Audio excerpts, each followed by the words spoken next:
Let the show begin.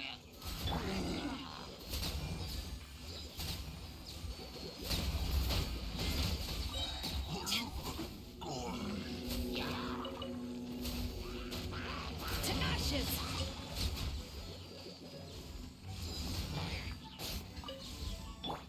Motion to compel.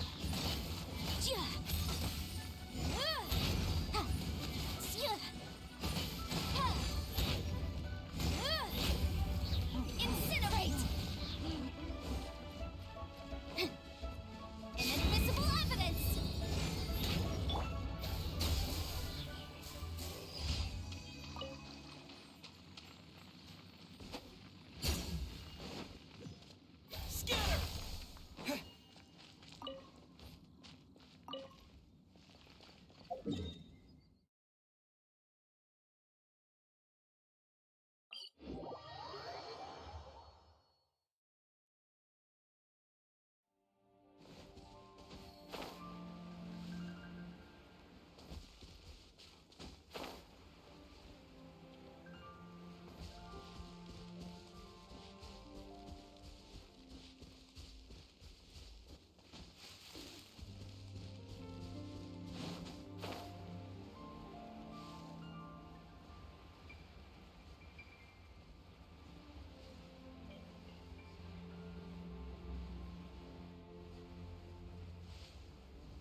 Boom boom!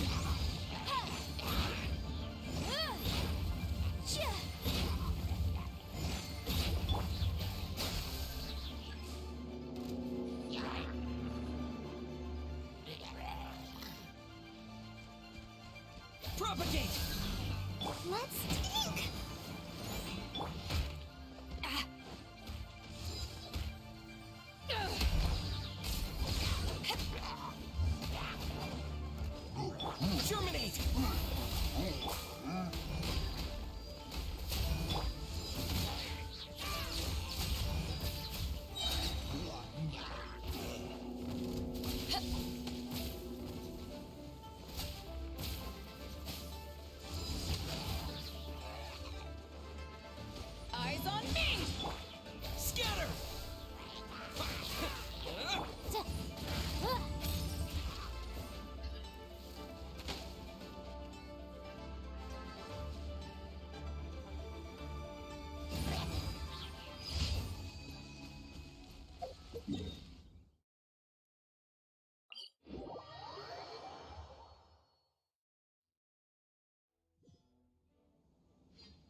Propagate!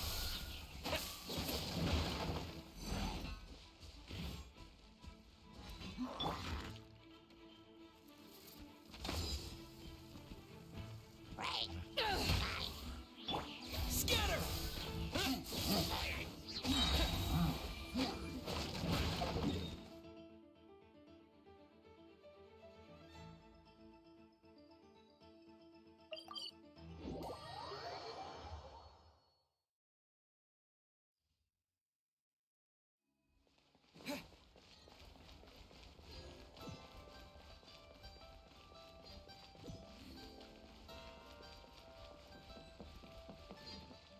Ad Astra. Thank you for Catherine.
Good day, you two.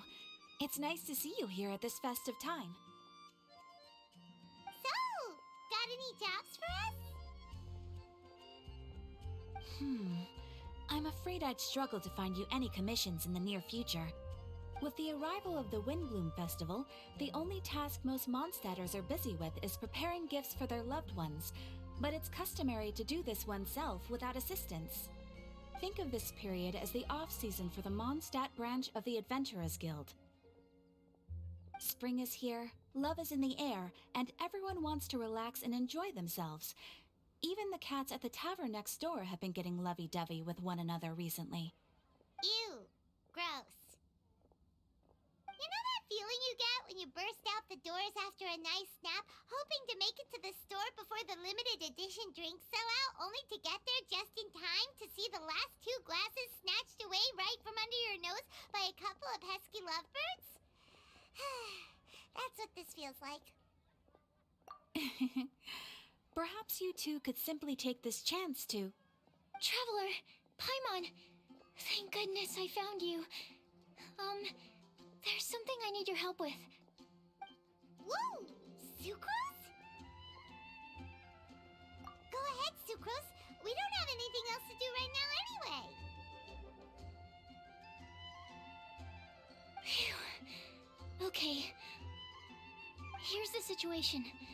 I've been appointed as the Windbloom Festival's special ambassador by the Knights of Favonius this year. My task is to do good deeds for people during this festival of gratitude and love. Nice one! So how did they decide who to appoint anyway? They spun an empty bottle donated by Angel's Share inside a circle with all our names on it. Whoever's name the bottle stopped at got chosen. I think so too. But everyone said that it was to make it fair, so everyone had an equal chance to become the special ambassador. The thing is, I'm not great at dealing with people, so I was really daunted by it at first. But I'm still glad that I got this role. Luckily, I came up with a way to spur myself on, which has helped. Have a look. Is that a test tube?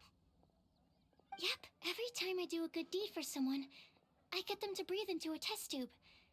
That way, I can collect everyone's breaths of joy. Sounds fascinating. Are you gonna use them in your research? Yes. I believe these breaths of joy will serve as valuable raw materials for alchemical transmutation. With any luck, I'll be able to produce something truly miraculous. Darn, now Paimon's hungry.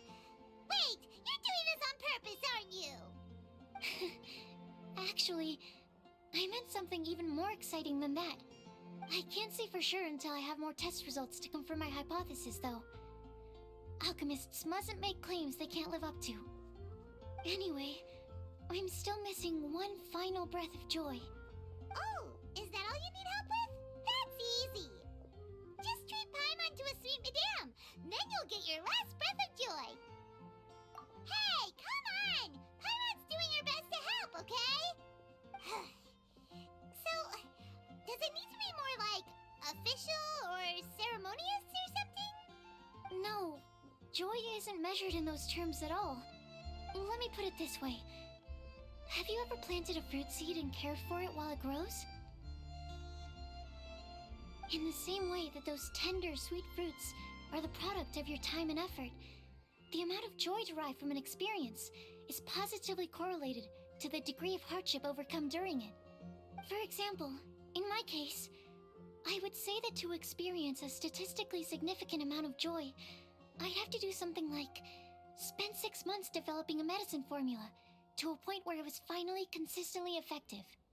Similarly, in order to collect a significant amount of joy from other people, I have to find ways to do something sufficiently challenging on their behalf.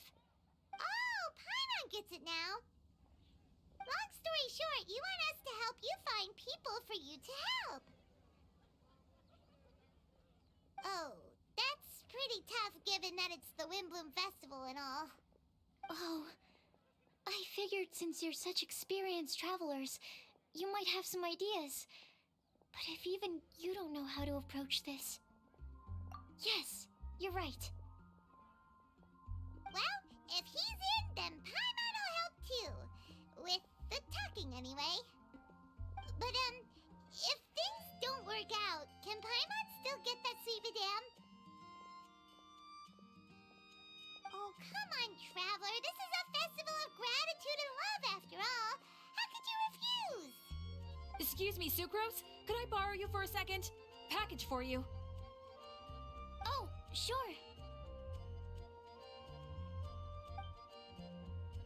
Be right back.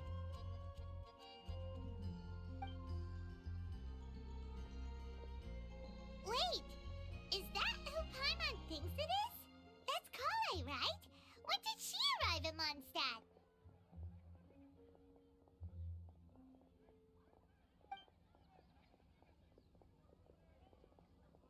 Let's go say hi!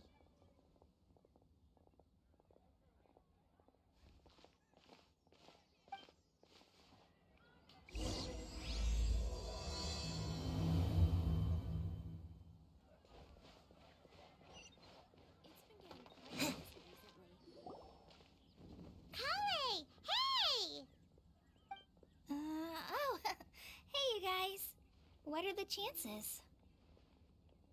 You were staring into space just now. Something the matter? No, don't worry. I'm fine. I was just looking at a Mondstadt children's book in the souvenir shop over there. While I was flipping through it, a piece of paper fell out. The writing on it was really mysterious. Almost like a prophecy. If you can do these things, you may light the lantern of utmost joy and receive a supreme blessing. And what does these things refer to? Find a flower that is not of this world. Find a guide who will never get lost. Find one who would never lie. Find a legend that never ends. So, 4 things in total. Here, have a look. I asked a lady who owns the store about it, but she said that she didn't know anything about any paper slips.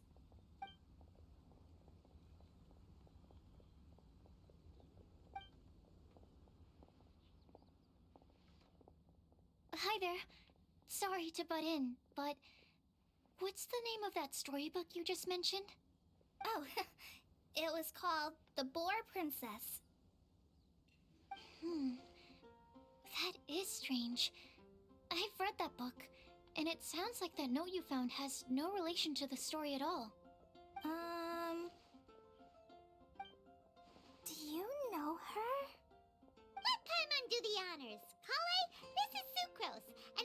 Forest with the Knights of Euphonius. And Sucrose, meet Kale. She's a trainee forest ranger from Sumeru's Avidia Forest. Hello. Hi.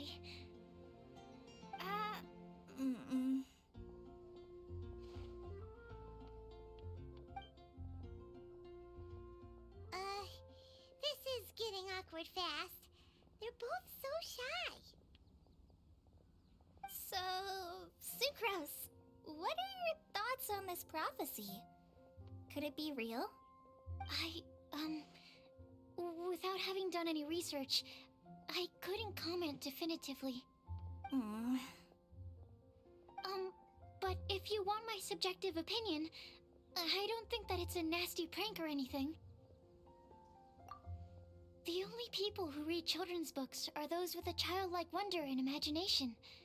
Or children, of course. I'm sure that whoever put this prophecy there would understand that.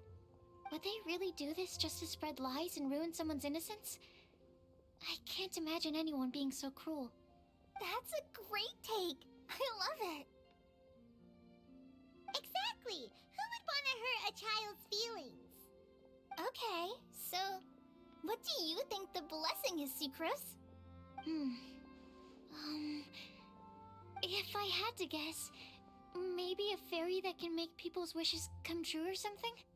I haven't read many fairy tales, so this is pure speculation. With no other information on hand or prior research to compare against, I'm afraid it might not even be worth considering. Wow! Her guesswork is really good, though. I want to pick her brain some more. But will she find it annoying if I keep asking her questions? We've only just met after all. What's the best thing to say to someone you're meeting for the first time? Well, yes. I mean, if possible. Then, what would you wish for, Kale? I'd wish for a better personality. Uh-huh. Huh? You can't waste it on that! You've got a great personality already! That's very kind of you. But if you know me like I do... Kale! I know that voice! It's...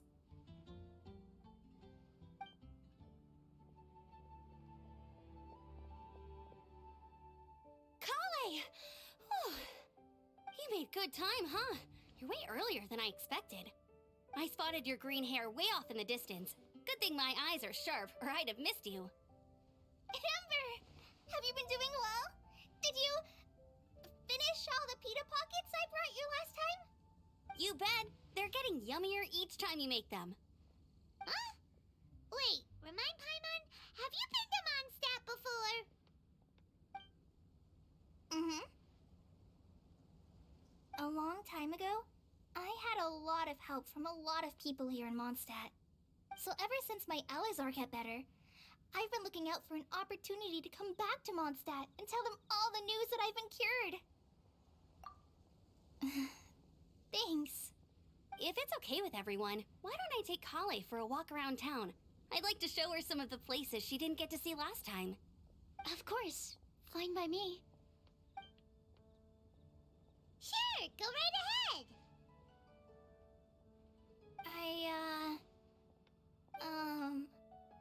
Sorry, Amber. I agreed to meet my traveling companions by the city gate in a few minutes, so I can't go with you just yet. Oh, that's all right. In that case, you guys go rest up, and I'll go see Master Jean to ask for some time off. Oh, okay. Traveler Sucrose, could you look after Kale for now? I'll come get her later and take her out. There's still a whole bunch of people I need to introduce her to. Sure, no problem. Awesome. See you later then.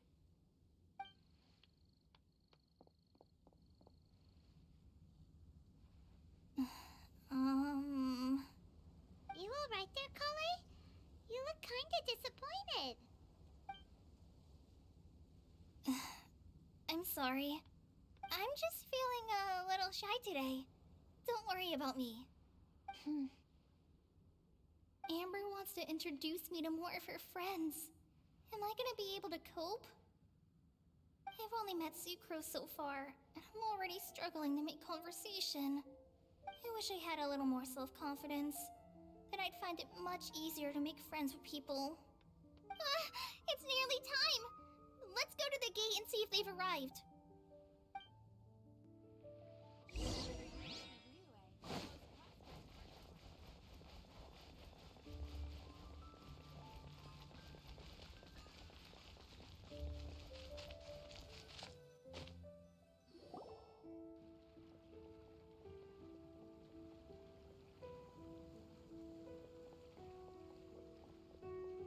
Why is this humble windmill such a great view? I mean, it's understandable. It must have been a long time since you last came to Mondstadt. Because it is the true Great Vayu Viastra?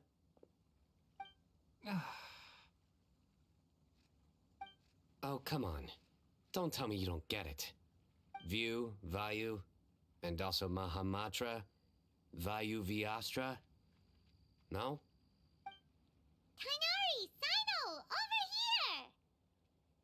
Whew, am I glad to see you.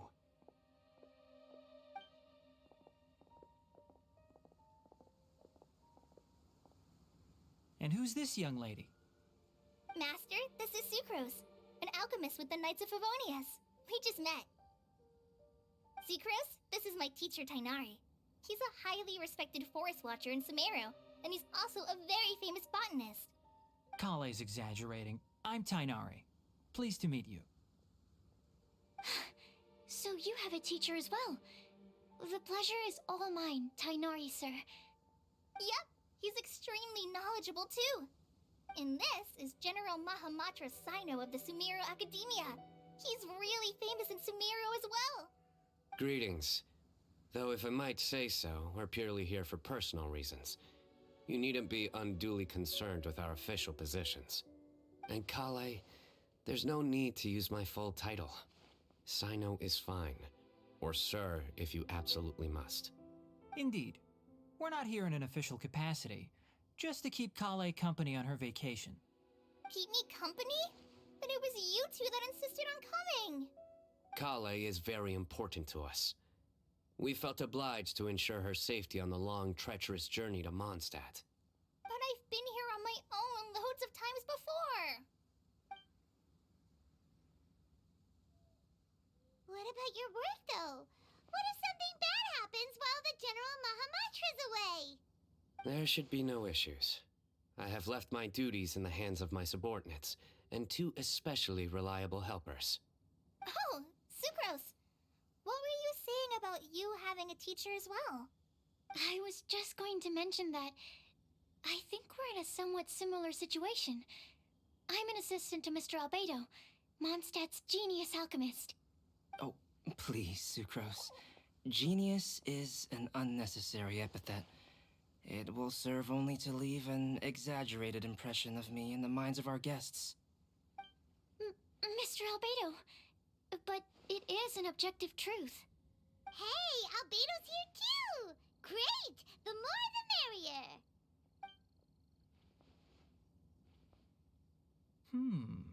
So tell me, Sucrose, since your specialty is bioalchemy, what do you know about the antitoxic properties of the calla lily? Wait! Can we hold off on the nerdy topic for now? Paimon doesn't want to be left out. Oh, as it happens, I've studied the calla lily in quite some detail before, with it being a species native to Mondstadt. I wrote a whole report on my findings. If you're interested, Mr. Tighnari, sir, I can go get it for you. We're supposed to be here on vacation, and you're already thinking about how to improve your herbal medicines? Also, I thought we'd agreed to take on new identities for this trip. What new identities? Mine was Adventurer Sino, skilled desert explorer. Tighnari's was technological consultant to the treasure hoarders. and Kale's was traveling musician. Very much so. I do wish some of the less cautious adventurers in the Avidya forest would consider coming to Mondstadt instead. What Philanimo mushrooms lack in texture, they make up for in not causing vomiting or diarrhea. Are you contemplating using some compounds from the calla lily as active ingredients in a targeted antidote? Yes, I gathered a few on the way here, and my initial research suggests to me that it could be worth a try. Okay, I got it. But as much as I don't wish to be a wet blanket, it takes a huge amount of experimental data to conclusively prove how different drugs interact. Estimating the total development time would be very difficult. Add in the time for procurement and delivery of essential materials, and I'm not sure if we could complete development before you need to return.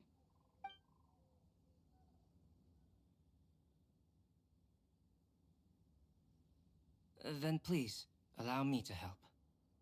Mr. Albedo.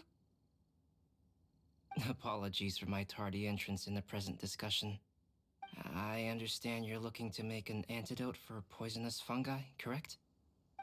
If you happen to have some samples with you, or relevant documentation on hand, perhaps you might give me the chance to review them later.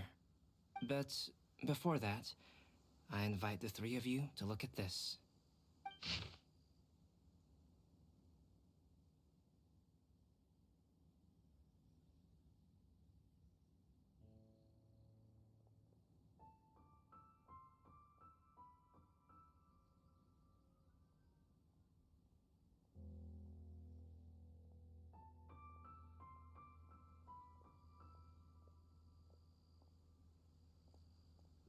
Food and lodging arrangements?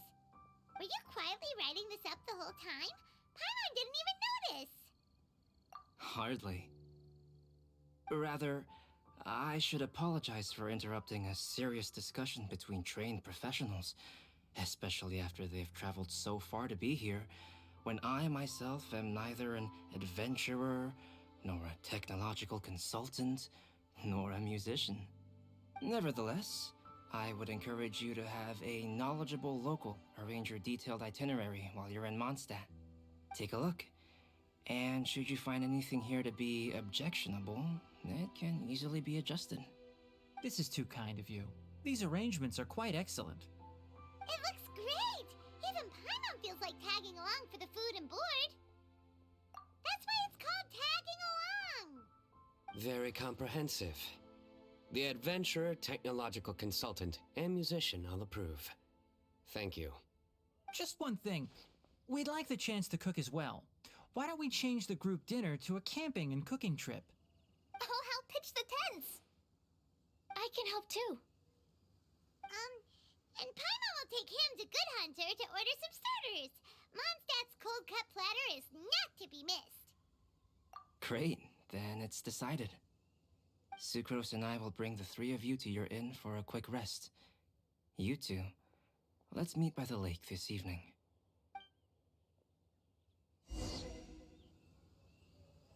Wind go with you.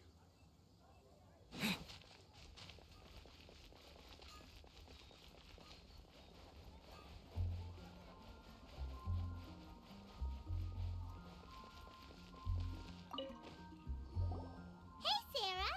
Can we have a cold cut platter to go? Sure, coming right up. Would you like anything else? Do we, want anything else? Yay! So you do remember after all! You're just the best! Paimon will give you the sweet flower from that sweet madame as a wind bloom. No need to worry about that! Paimon can make room for good food.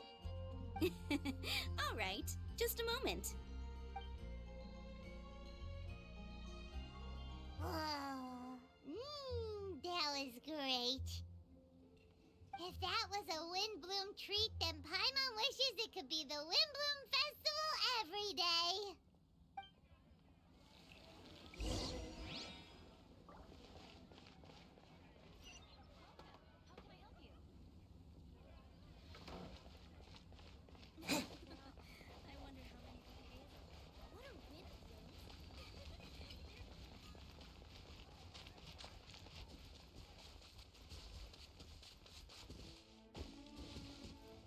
Propagate!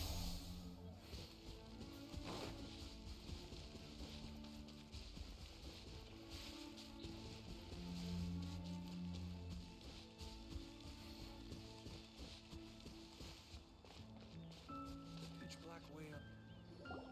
All right, looks like we're all here. Not at all. We just came early to set everything up, since we happen to be free today. Kale put up the tent so quickly, but still managed to tie very sturdy knots. You can really tell that she's a professional. I didn't do much apart from passing materials around. Thanks. It's all thanks to Master and Sino. They taught me everything I know. What can I say? For a skilled adventurer, this is just another day on the job. Are you quite finished? Or were you going to sing each other's praises till the moon rises? Come on, let's all sit down.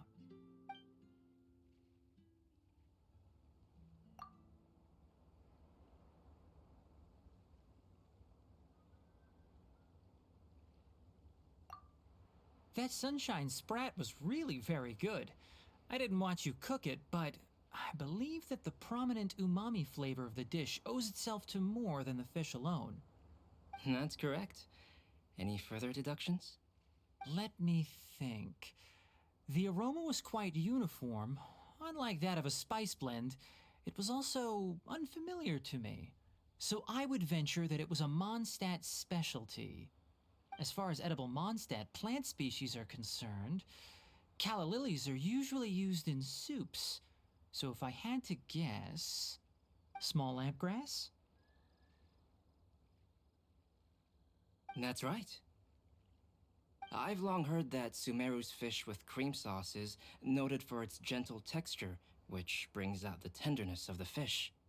Here in Mondstadt, we're not quite as varied in the use of spices as in Sumeru, but the principle of bringing certain distinct flavors to the forefront through combinations of natural ingredients is very much the same.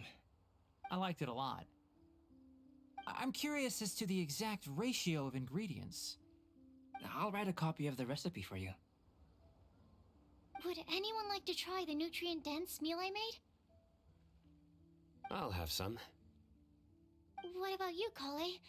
It doesn't look like you've eaten very much. Is your appetite low at the moment? No. I just don't eat a lot normally.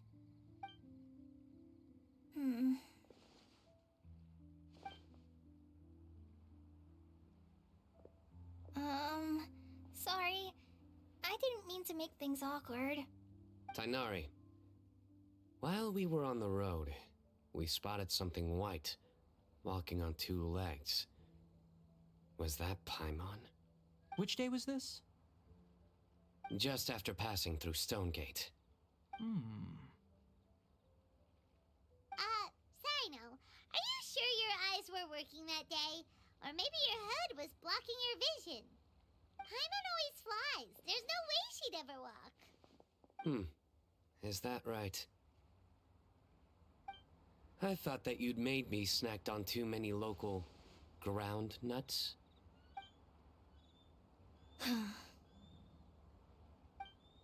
No? Not funny? Ground, you know. As in ground up, but also the ground. Ground nuts make you fall to the ground. Think of this as part of the process of getting to know Sino. On the bright side, these jokes show that he thinks of you as his friends. Still, we could test the hypothesis. What hypothesis? That plant species indigenous to Mondstadt may have an effect on the motor functions of flying lifeforms. Hey! Paimon's not your test subject! Anyway, by your logic, wouldn't that mean that eating, say, Zaitun peaches, that would make a sick Paimon peachy in no time or something? Hey! Not you two!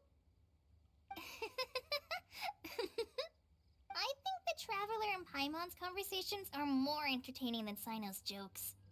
I see. You must have been keeping quiet about this grievance for quite some time now. You seem much cheerier now that you're here at Mondstadt, Sino. Actually, it feels like you're a completely different person. That's because I'm Sino the Adventurer. It's not? In fairness, you only saw him in his work mode while you were in Sumeru. He's actually like this most of the time when he's in a good mood. Yep, it's true. Sometimes when he's eating, he'll grumble about how the bowl is too shallow for the amount of food it contains and other random stuff like that. I understand. Then allow me to reintroduce myself. Before, you knew me as General Mahamatra Sino. Now, please see me as Sino the Adventurer. Yeah, so that's another thing he does. He'll keep repeating something he thinks is funny until you stop trying to resist. So you have two different mental states? Almost like different phases of matter. Interesting. I want to learn to do that too. I think in your case, the two states we would end up with would be highly conscientious sucrose and stupefied sucrose. Oh, by the way, was there any reason in particular that you chose Mondstadt as your destination on this occasion? Oh, well, Lisa once told me that the Windbloom Festival is one of Mondstadt's biggest events of the year. I wanted to take this opportunity to give everyone a Windbloom as a token of my heartfelt gratitude for everything they've done to look after me. Plus, it was a good chance for Kale to get out and meet some new people. Kale Lily. What? Kale's Windbloom. Maybe she should call it a Kale Lily. It sounds very Mondstadt. There's also Cauliflower, which would technically make more sense. But somehow, it doesn't sound as nice.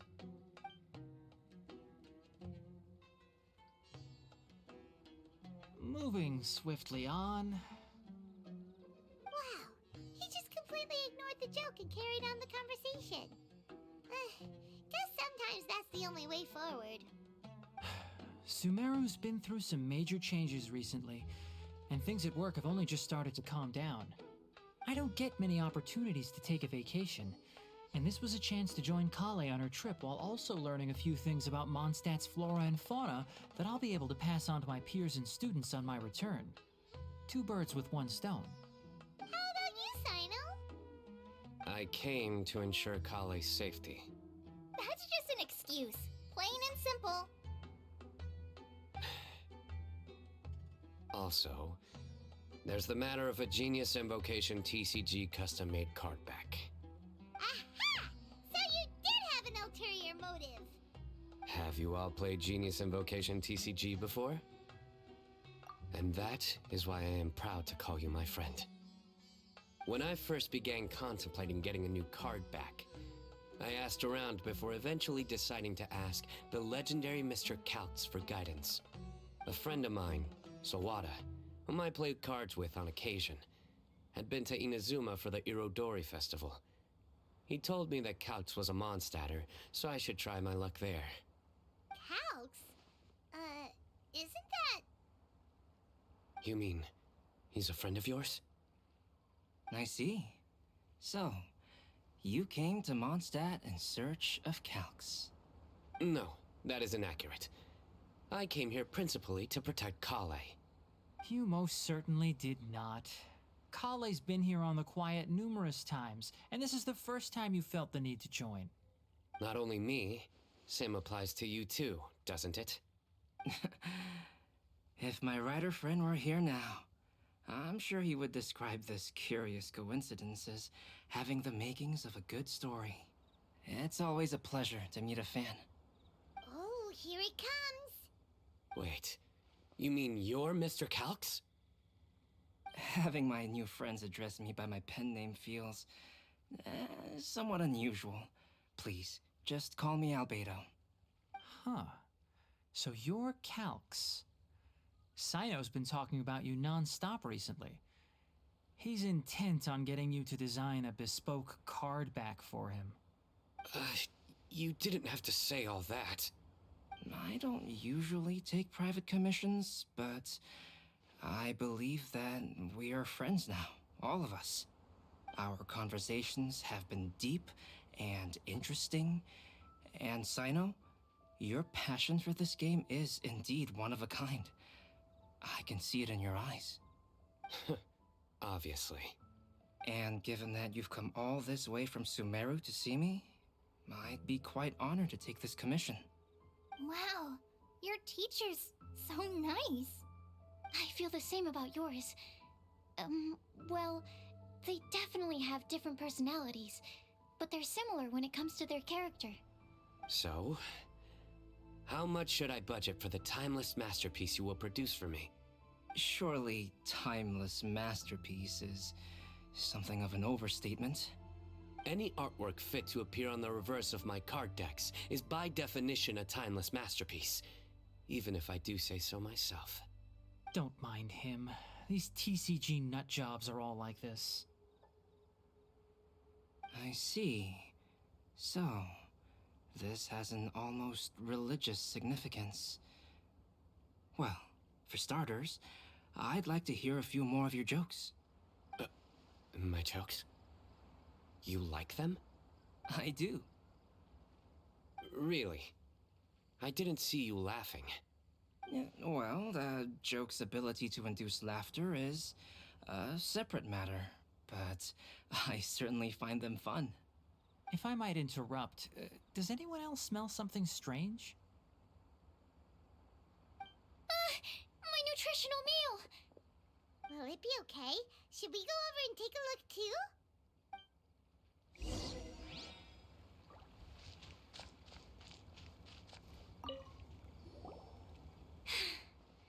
Only the base is burned. We can still use the cooking pot. It just needs a bit of a wash. Good thing Tainari's nose is so sharp. Has he been in this kind of situation a lot before? I know, it's just... I'm sorry to disappoint Sino. I guess we'll have to do this again another day. Oh, yes. I'm not sure if you've noticed. Kali seems a little... depressed. I noticed she was in a low mood when everyone was talking. Remember that note she received? I was just thinking. I want to try solving this riddle and giving Kali the chance to accept the blessing. Oh, yeah! She's the one who needs your help. Exactly. Maybe she'll be willing to breathe into my test tube. But anyway, that can wait. As much as I'd like to make progress in my research, I'd prefer to see her smile. All right, we'll help out too. You will? Then tell me, honestly, do you think that this prophecy is for real too? Right. Alright, let's meet at the alchemy crafting bench in the city. I've got some thinking to do in the meantime. We're back. Oh, what a shame. You just missed a joke about windmills. Stop, please. I don't need to hear it a fifth time. That bad, huh? Well, now Paimon really wants to hear it for some reason. Didn't you say you want to see the Dragon of the East at some point? When are you going? Tomorrow morning. And you? What are your plans? I'll go into the mountains to have a stroll and collect a few plants as samples. Oh, perhaps I could join you? I'll be looking for inspiration for these card back illustrations. Found you! I knew I was onto something as soon as I saw the fire. Wow, you have really sharp eyes. That's an outrider for you. Uh-oh. Did we break the fire safety rules or something? Actually, you didn't. Strictly speaking, you should have reported your plans first. But since two of our very own alchemists are here, I'm happy to look the other way. Ah, yes, introductions. I'm Amber, and this is the Reconnaissance Company Captain Eula, a good friend of mine. Good evening. You are friends of Kale, yes? A pleasure to meet you. Oh, Amber and Eula. The pleasure is ours. I've heard a lot about both of you from Kale. Oh, really? All positive, I hope. You asked that last time, too. Of course it was positive. I'd say. We hear the latest news about you every time you write to Kale. Glad to know we've made a good impression so far. Anyway, we're just here to collect Kale, so don't let us interrupt your chat. Come on, Kale. We're gonna take you to check out a few scenic spots. Okay, great. Still as high energy as always. You know Amber? Yes, we've met. She's Kale's most important friend. And for that, we are also very grateful to her. That's Amber for you. Her outgoing personality means she can make friends with just about anybody. It's getting late, and we still have a lot lined up tomorrow. I suggest we all head back and get some rest. All right, I'll start packing up.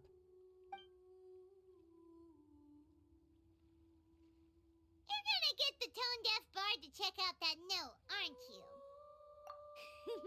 Guess Paimon knows you pretty well, huh? Knowing him, he should be hitting the taverns around this time. We can go corner him and make him answer our questions. Let's move!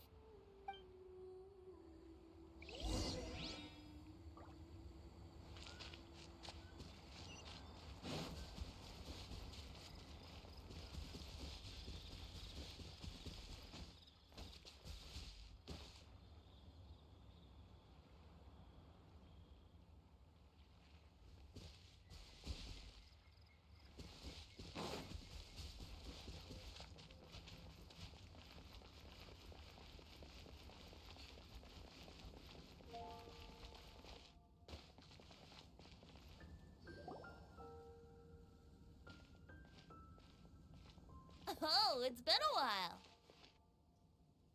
Paimon called it, tone-deaf bard drinking as usual. Put your drink down and get your game face on. We've got some important questions for you, mister. Okay. So, what do you make of it? Aren't you forgetting something? It's the Windbloom Festival right now. You can't just go around asking people for help so blatantly. Well, if you won't tell us the answer, could you at least tell us if this thing's worth a shot? Sounds to me like you want a hint or two. A fine answer. The person who wrote this prophecy is very powerful. If you manage to solve the riddle, good things are sure to happen. Also, I happen to know where this lantern is. Once you've found the 4 things, I'll even write the location down for you. Isn't that generous of me? Whatever. We weren't expecting much from you anyway. You can get back to guzzling wine and blowing wind now. Oh, woe is me. Paimon sees me as nothing more than a drunken wastrel. There are actually a great many things that we bards are required to do. It just happens that enjoying life is the most important one. Once this is over, would you like to join me for a drink? You know, a favor for a favor.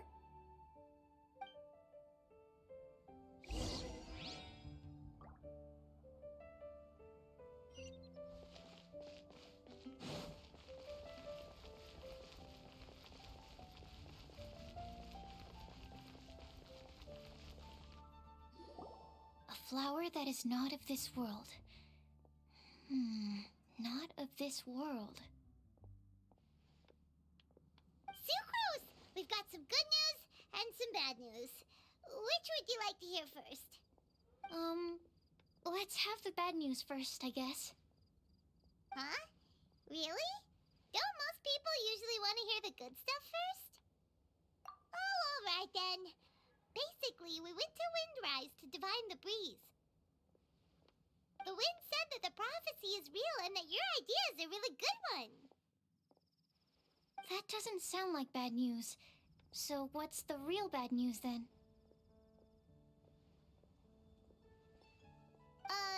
Paimon ate the bad news!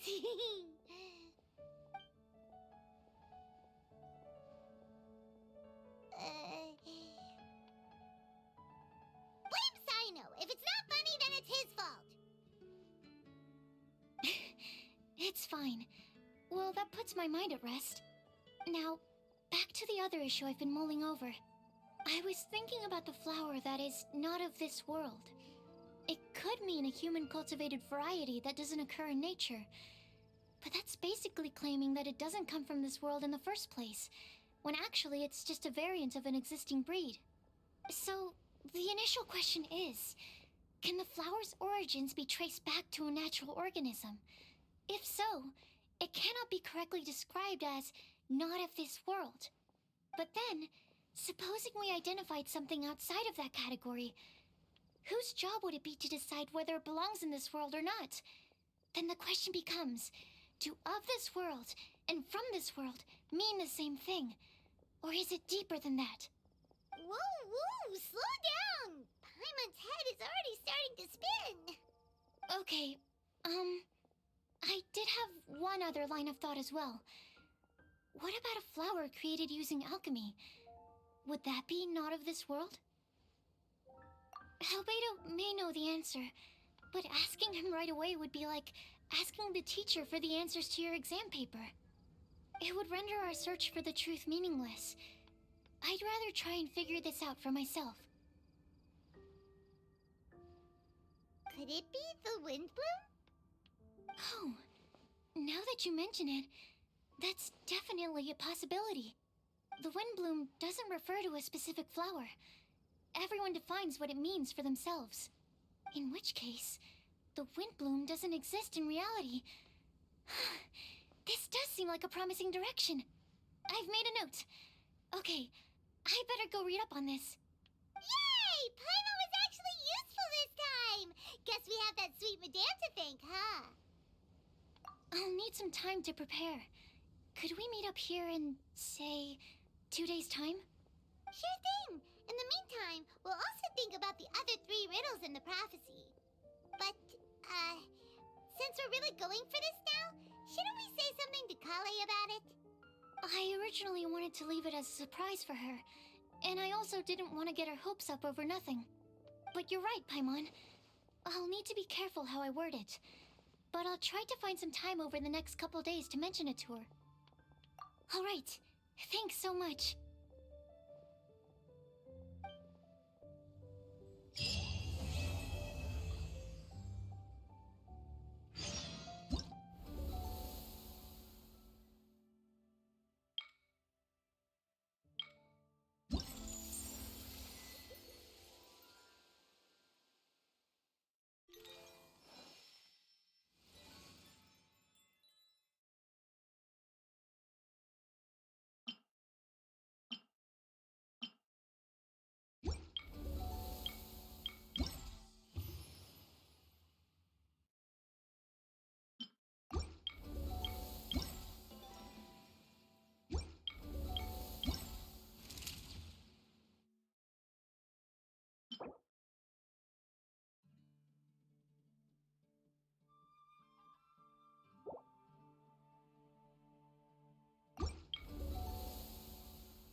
protect us.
Ready when you are.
Let's go.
some in the field research?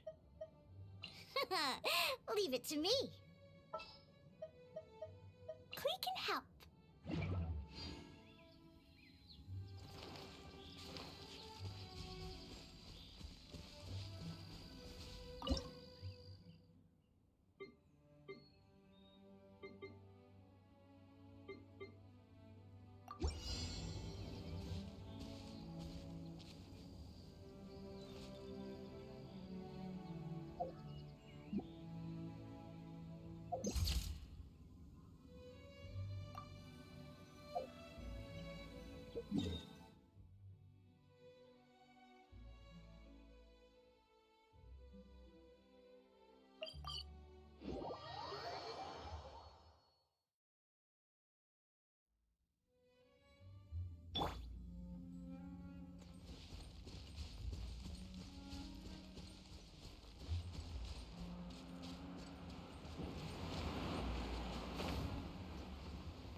sooner we're done, the better. Leave it to me!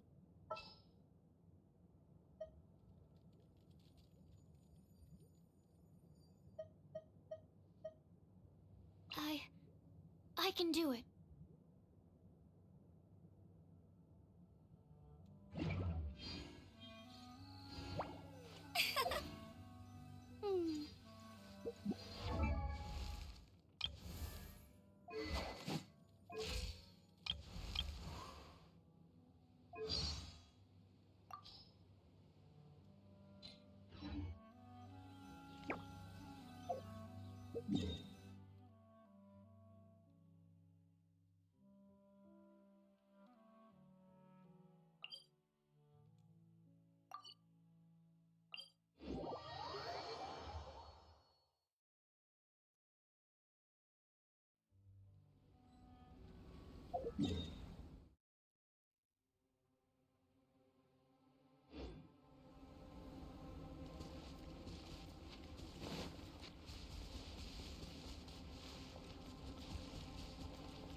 No one escapes my sight!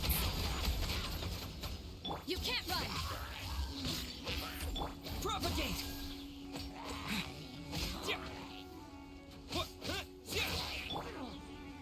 Hey, get him! Scatter!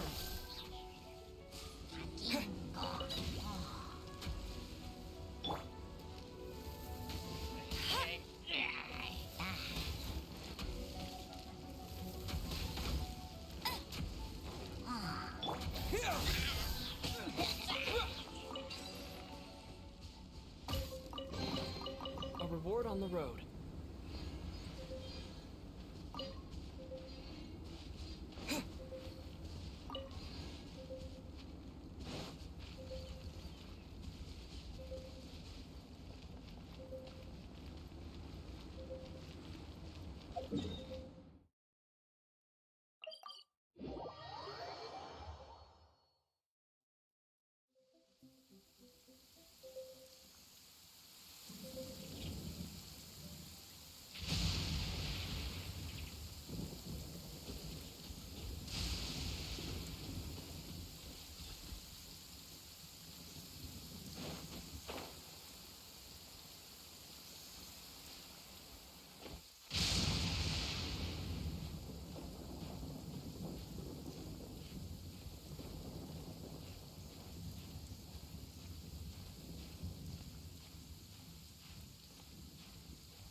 sun is already out?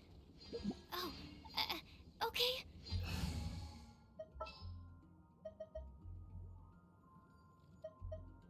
Wish me luck. Come with me.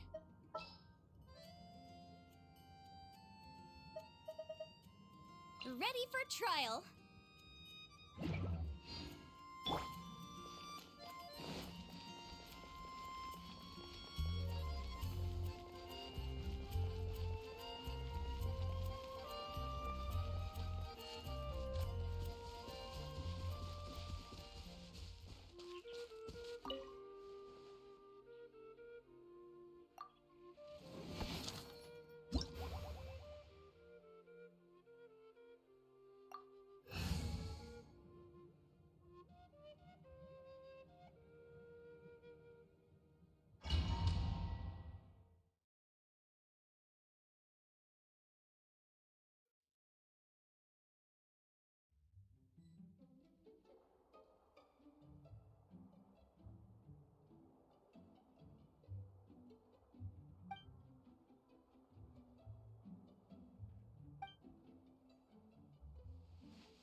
Traveler, Paimon. I only just arrived myself, so I'm still getting ready. Ah, and Kale just passed by a moment ago. She said she had some things to sort out at the inn where she's staying, but she'll meet up with us when she's done. Apparently, Tainari and Sino both went out, but she stayed behind because she wanted to help us. Not too bad. After reviewing it again with fresh eyes, I came up with a new theory which seems to hold some water. I'll attempt to explain it as simply as I can. I believe that each of the 4 things in the prophecy refers to a different field of knowledge. So, in a way, the prophecy is a test of the reader's intelligence. But it's unlikely for any one person to have expertise in all these different areas. So I suggest that we seek out one expert from each and get their opinion. Also, in 2 out of the 4 areas, the prophecy seems to want us to find specific people. It may even turn out that the people themselves are the answers. So it sounds like we should put our heads together and list out the people who can help us. Exactly. I think we can go through each riddle in turn and generate 4 groups of names to match the 4 questions. Alright, then let's start from group 1. The first riddle was, a flower that is not of this world. Personally, I would still go with Albedo for this one. Alchemy is the most likely to have to do with otherworldly things, and he is by far the leading expert in this regard. Exactly! You're the creator of the Tetratanic sweet flower. Who knows? Maybe that's the flower we're looking for. Huh? You really think so? Oh, but what about Tainari? He's a forest watcher and knows all about plants. If it's a flower we're looking for, maybe he's the man for the job. Alright, I'll add him to the list as well. On to group 2. This subject is a guide who will never get lost. That's kind of abstract. Does it just mean someone who never loses their way? Wait, but they have to be able to guide others too, so it's not quite as simple as that. Oh, you mean Mona? Yeah, she definitely counts. Mona. Yes, she certainly seems very confident, and she can use her astrology to guide people. Would Bennett count?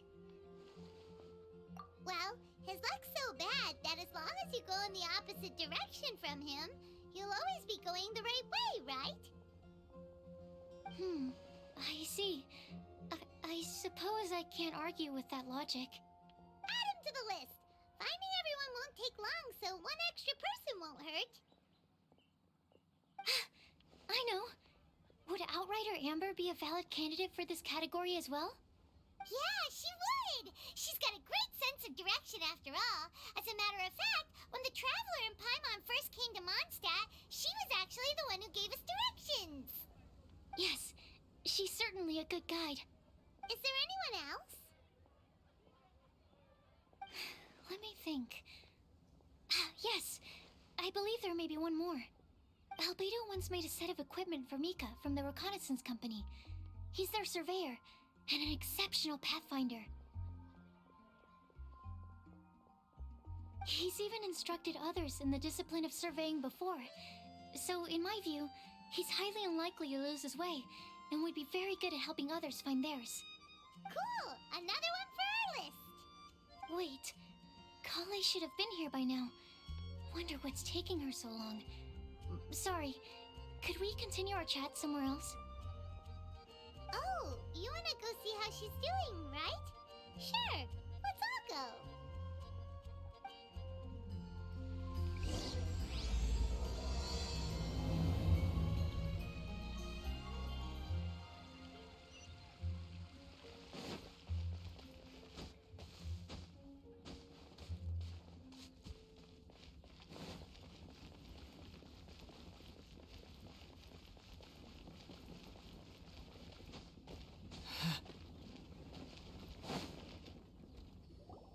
Hi, Kale. Hope we're not intruding or anything. Is everything okay? Sucrose! I was preparing some stuff. Is it time already? Oh no, I'm sorry.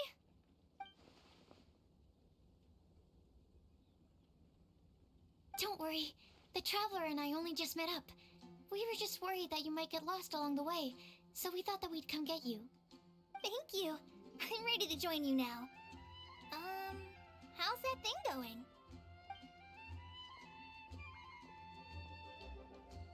So let's pick up where we left off. Next up is the third line. One who would never lie. Anyone spring to mind? You really think so? Seems like it would be pretty difficult for someone in his position to avoid having to lie.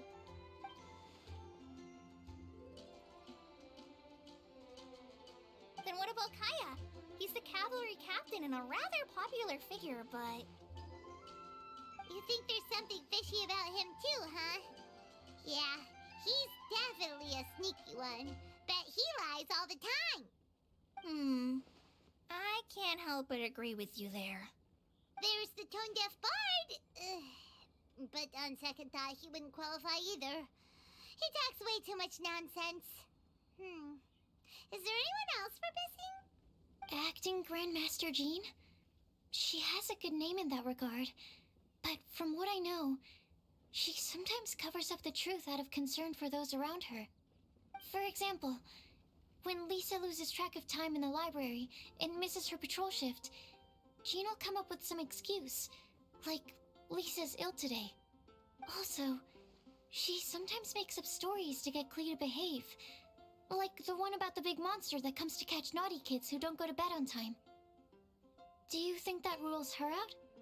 White lies are still lies, but do we really have to reject her because of some harmless fibs? It's not like she had evil intentions. No, we're the ones being strict. Rosaria doesn't strike me as the type of person to lie. Oh, Kale, you probably haven't met her yet, have you? She's a sister from the church who looks, a little scary and not very sociable. She stopped by the alchemy bench once, a long time ago, and asked me about Albedo. I thought maybe she was trying to find him, for work or something, but when I asked, she just said that she was curious about him because he was so intelligent, and wanted to talk to his assistant to find out what he was like. A lot of people might have given a more tactful justification, but I could see in her face that she wasn't trying to hide anything.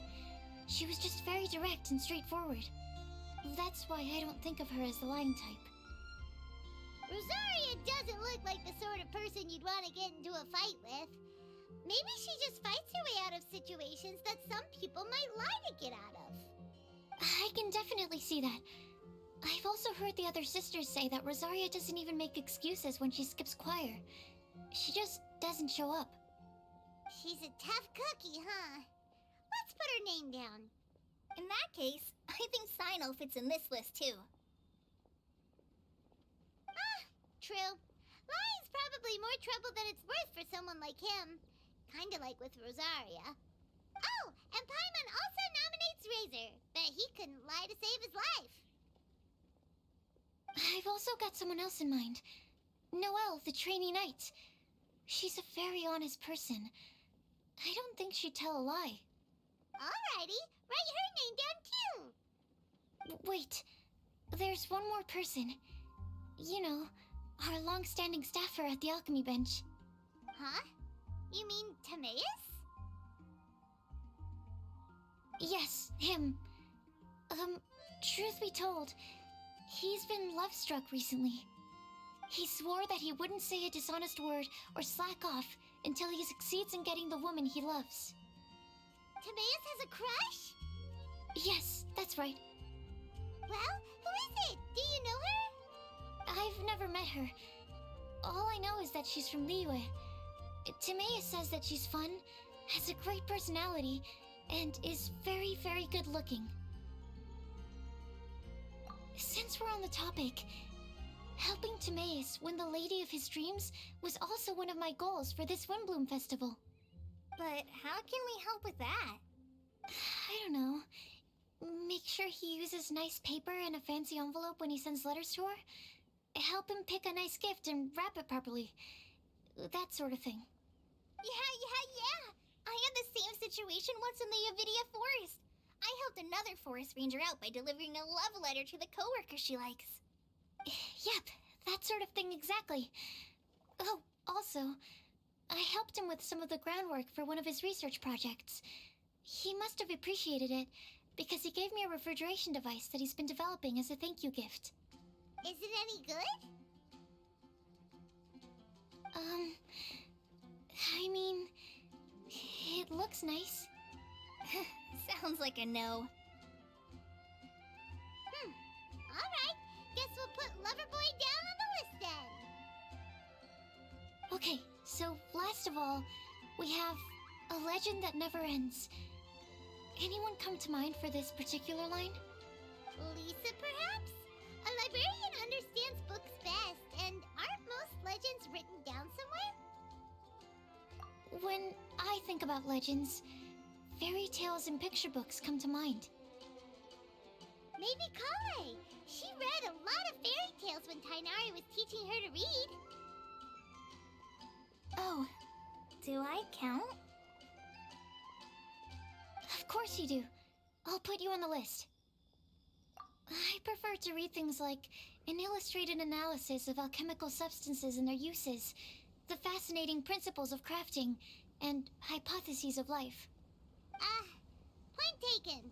Paimon didn't quite understand any of those. Klee might be a good choice. Her mother, Alice, is a renowned traveling author, so I'll bet she's been exposed to all sorts of myths and legends.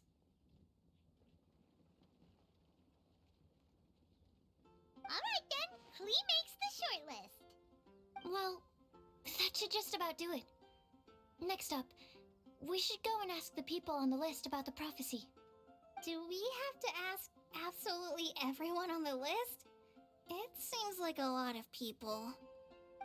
It is. So, I was thinking that perhaps we should split up. That might make our search more effective. Okie dokie.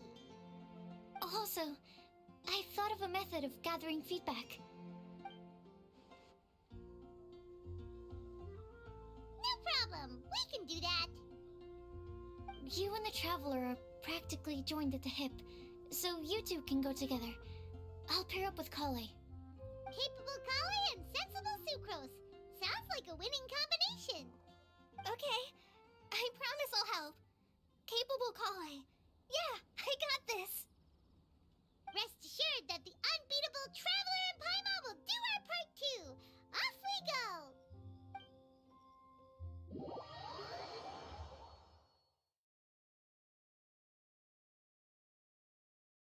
I plan on starting from the person with the most defined stronghold. So, let's go to the library. Lisa should be there. Stronghold. That's an, interesting word to use. Maybe den? No, that's even worse. How about layer?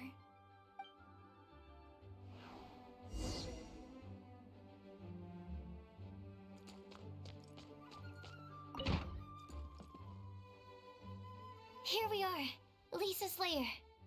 Oh no, that was a bad word choice. Now Sucrose is using it, and it's all my fault. Lisa, might I ask if... Huh?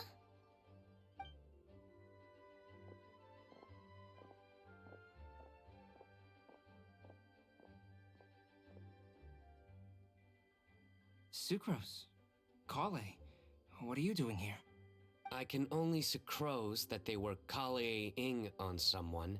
At least that's as far as I know. Oh, please, just stop it with these puns. I beg you. Are you trying to win worldwide fame for unfunny jokes? Is Lisa not here at the moment? Surprising, isn't it? She went out. I'm afraid it's just us here looking for information. Except me. I'm not here for information. Like you, I came here for an abortive search for the librarian, who is also my academia senior. Oh, so you studied in the same darshan as Lisa? That's right. Her mentor in Sumeru was also my benefactor. We were both Spontamod students. Wow, that's cool. But Wait, we're getting sidetracked. We came here to look for some information. Kale and I are investigating a prophecy, and we were hoping you all might be able to help. Oh? What sort of prophecy?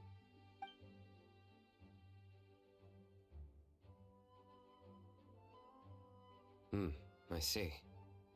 You want to ask them about the flower that is not of this world, and me about the one who would never lie. But there's no rush. You don't need to answer right away. We're just here to tell you about the situation. You can take your time to think it over and submit any thoughts you have in written form to the Sucrose mailbox. The Sucrose mailbox? Yep. I was thinking about it on the way. And although they seem like trick questions, there's a lot to mull over once you get down to the details. A quick answer off the top of your head might not go into enough depth. So, I decided to place a mailbox next to the alchemy crafting table. Everyone can submit their written answers there when they're ready. We don't have to call it the Sucrose mailbox, though. It could just as well be called the Sucrose and Kale mailbox. Or even the Sucrose, Kale, Traveler, and Paimon mailbox.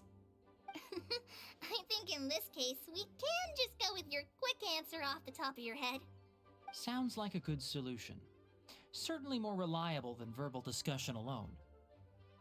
Agreed. Certainly when it comes to discerning whether someone is a liar or not, you cannot simply take them at their word. Understood. Once we've had a look into it, we'll place our replies into your mailbox. Thank you all so much. Okay, let's tick them off the list and carry on working our way down. Already done.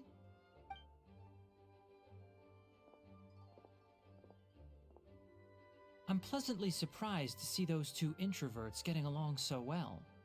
Do you get the feeling that Kale's return to Mondstadt has emboldened her more contrarian side? Yes, I'd noticed that too. Traveling and meeting old friends are both good for the body and soul. And isn't rediscovering one's youth while revisiting old haunts a worthwhile pursuit? When I first met Kale, she'd never known happiness or youth. But things are different now. Her Elazar being cured was a huge milestone in her life. Kale is a very sensitive and introverted child. I'm sure you must have noticed that too, Albedo. From the time she's been in my care, I've observed that she's actually a very lively character by nature. But she had a very rough start in life, and it changed her.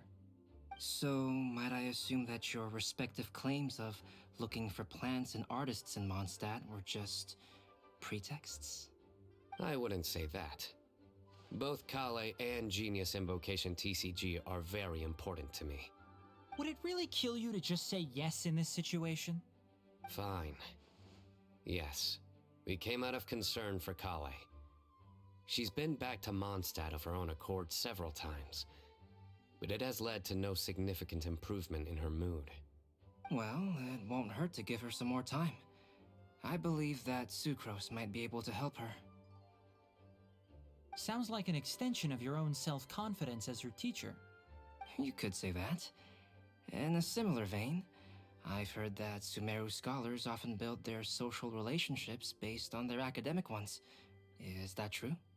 I suppose it might look like that from your perspective. Sumeru society is something of a special case. The reason it is known as the City of Learning is because all of its resources are in some way linked to academia. As such, academic resources equate to social capital. It is not unheard of, for example, for people to build a family in order to pursue further studies. But the relationship between the three of us is not an academic one turned social. We've never even worked on a paper together for starters. Oh, so the academic paper is the nexus of the academic family. Interesting. I would think of us more as siblings. An equal and pure relationship, unaffected by academic considerations. As much as I'd prefer not to admit it, that statement is not inaccurate. I can understand that position. I have a younger sister myself, and it's only natural for me to be protective of her. What you described fits the idea of a city of learning, as I imagine it. the family is where all social relationships intersect. As such, a family founded on common goals may actually be more stable. By the way, who's the eldest between you? Let's not go down this rabbit hole, please. In terms of age, I'm the eldest, of course. He just doesn't want to admit it. But your mental age is younger than that. I dare say even by enough to be the youngest sibling. Perhaps I could bring Kale into this happy family to be your elder sister. No. You will never see me admit to being the youngest sibling. Except perhaps as a last-ditch effort to turn the tables in a game of cards.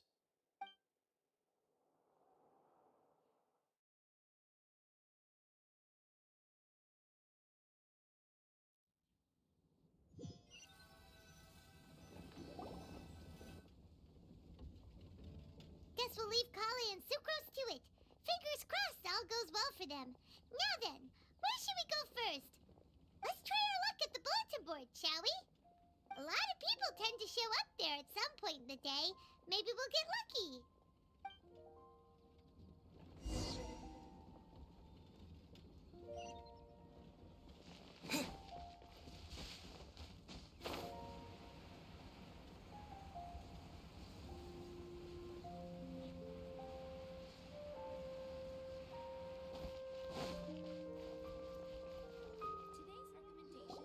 Nice! Just as we hoped! There's a load of people here. Huh? Even Lisa's here. Hey there, Traveler and Paimon. It's been a while. How have you been? We've been doing pretty well. You look surprised, cuties. Is it because of me? Teacher is not at the usual place. Oh, please. It's not as if I'm glued to my chair. I like to get out for a little fresh air every once in a while. Mika's here today, so I thought it'd be a good time to introduce him to Bennett and Razor. They're all out and about quite often, so it's helpful for them to get to know one another. Hello, everyone. My name is Mika. I look forward to working with you. No need to be so formal. We've known them for ages. They're cool. Windbloom. Fun? Actually, we haven't gotten to the fun part yet. We've been busy investigating a prophecy. A prophecy? What kind? A good one or a bad one?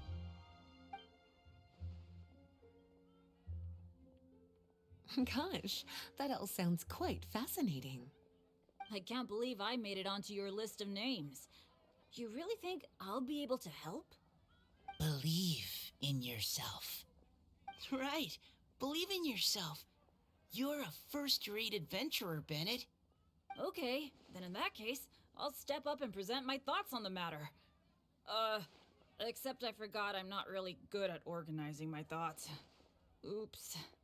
Oh, there's no need to tell us all of your thoughts right here and now. Sucrose said she'll put a mailbox next to the crafting bench, so you can just write down your thoughts when they come to you, and drop them there. A meticulous and efficient plan. Yep, that sounds like Sucrose. I will think also. Give me some time. You still have other people on your list that you need to go see, right? We should leave you to it. Don't worry about us. We'll drop off our letters at the mailbox as soon as we're done. Okay, bye for now. Let's head over to Star Snatch Cliff next. Maybe we'll be able to find some people there. And even if we don't find any familiar faces, you can see really far from up at the top. Maybe we can find people that way. Oh, you're working so hard. Do be sure to get some rest when you can. If you get tired, you know you're always welcome to visit me for a break and a cup of tea.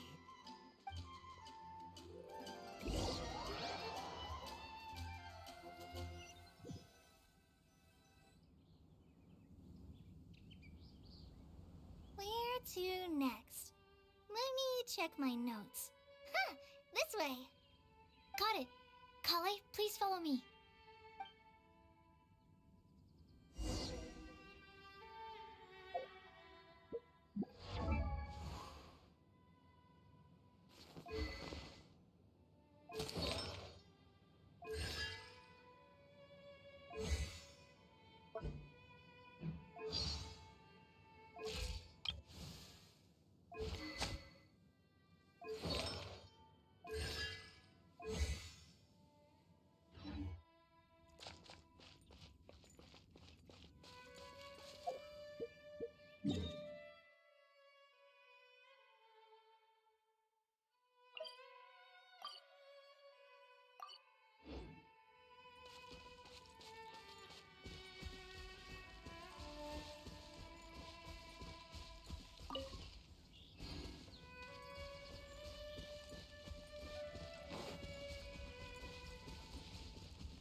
lucky day. There are several people over there. Amber? Wow, and Eula's with her too.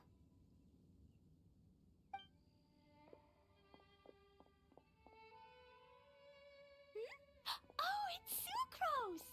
And Klee also spies the girl with the long scarf. Kale, we were just talking about you. Ah, right, I don't think you've been introduced to Noelle before. Kale, this is Noelle, maid of the Knights of Favonius. Nice to meet you, Kale. I missed you the last few times you were in Mondstadt, so I'm glad to finally meet you in person. Oh, nice to meet you too, Noelle. My name is Kale. But you already knew that. Relax, you two. There's no need to be so courteous. We're not on some kind of diplomatic mission here. Klee, what are you doing here? Are you planning to blast some fish? Nope. Klee's on patrol with the other knights. Huh. Now that you mention it, it looks like everyone here's a Knight of Favonius except for Kale and me. I'd heard that there was a very young knight in the ranks, but it's still a surprise to see with my own eyes. Kale, what do you do? I'm a trainee forest ranger in the Avidia Forest. Trainee? It means I'm not officially a fully qualified forest watcher yet. I'm still learning. Oh, you're just like me. I'm still working towards becoming a fully qualified knight. Technically, though the distinction is hardly relevant right now. This isn't a very formal patrol. We're just chatting. Don't panic, Kale. Just pick a topic and join the conversation. Don't panic. Whatever you do, don't panic. It's just Amber and her friends. There's no need to be nervous. Let me guess. Were you chatting about the new guests in town? Yup. A few folks from Sumeru have come to visit, so we're brainstorming a few nice surprises for them. Amber! Sorry, At least I didn't say anything about what the surprises are. Oh no. How am I supposed to join this conversation now? What do I say to that? Speaking of nice surprises, we've actually had a fairly big one recently. What kind of surprise? Tell me, tell me! I'm saved. Sucrose has given me a lead-in. Now, I just need to follow on from what she's already started talking about.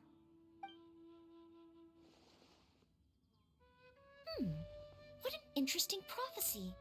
I have no idea what the answers could be, though. So essentially, you're gathering information to help you solve the riddles, correct? I'll do my best to help. Thank you so much, Eula. Anytime. There's no need to answer right away. We'll put a mailbox next to the crafting bench for people to drop us a note once they've thought of something. I'll drop something in there for sure. Nice idea. I think we can all commit to writing a note. We'll see what we can come up with. Yup, don't worry. You can count on us. But we do have to finish our patrol first.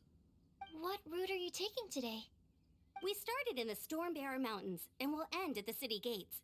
You'd be very welcome to join us, but it sounds like you're pretty busy with all this. No. There's always next time.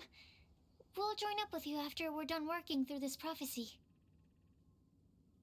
Oh, yeah, so, we'll be on our way for now. See you later. Have a safe trip back.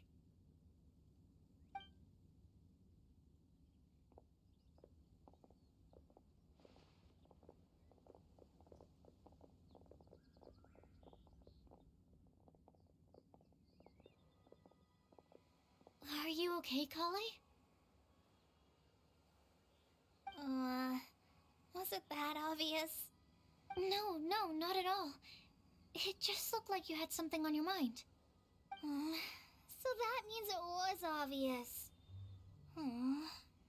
Whatever's bothering you, you can talk to me about it if you want. I'm happy to help. Thanks, Sucrose. Well, the truth is, I don't really know how to act around Amber and the others. Really? I thought you two were good friends. We are, Amber's a really important friend to me. I don't know. I guess if I'm being completely honest, the problem's probably with me. The first time I came to Mondstadt, I was really immature. I didn't want to let people in, and I was generally pretty awful to everyone. Amber was the one person who didn't give up on me, and if it wasn't for her persistence, I wouldn't have found a friend at all. Without Amber, I might not even be here today. And because of that, I really look up to her. I think of her as my role model, and hoped that maybe one day, I could learn to be like her. But after trying and failing for several years, I think I finally realized. I'm no Amber, and I never will be. Looking back, it seems silly that I ever thought like that. We're nothing alike at all. My personality's so... weird. I always get so anxious and I overthink everything. Aw, Kale, don't say that. Sucrose? Would it be okay if I told you a bit about my past?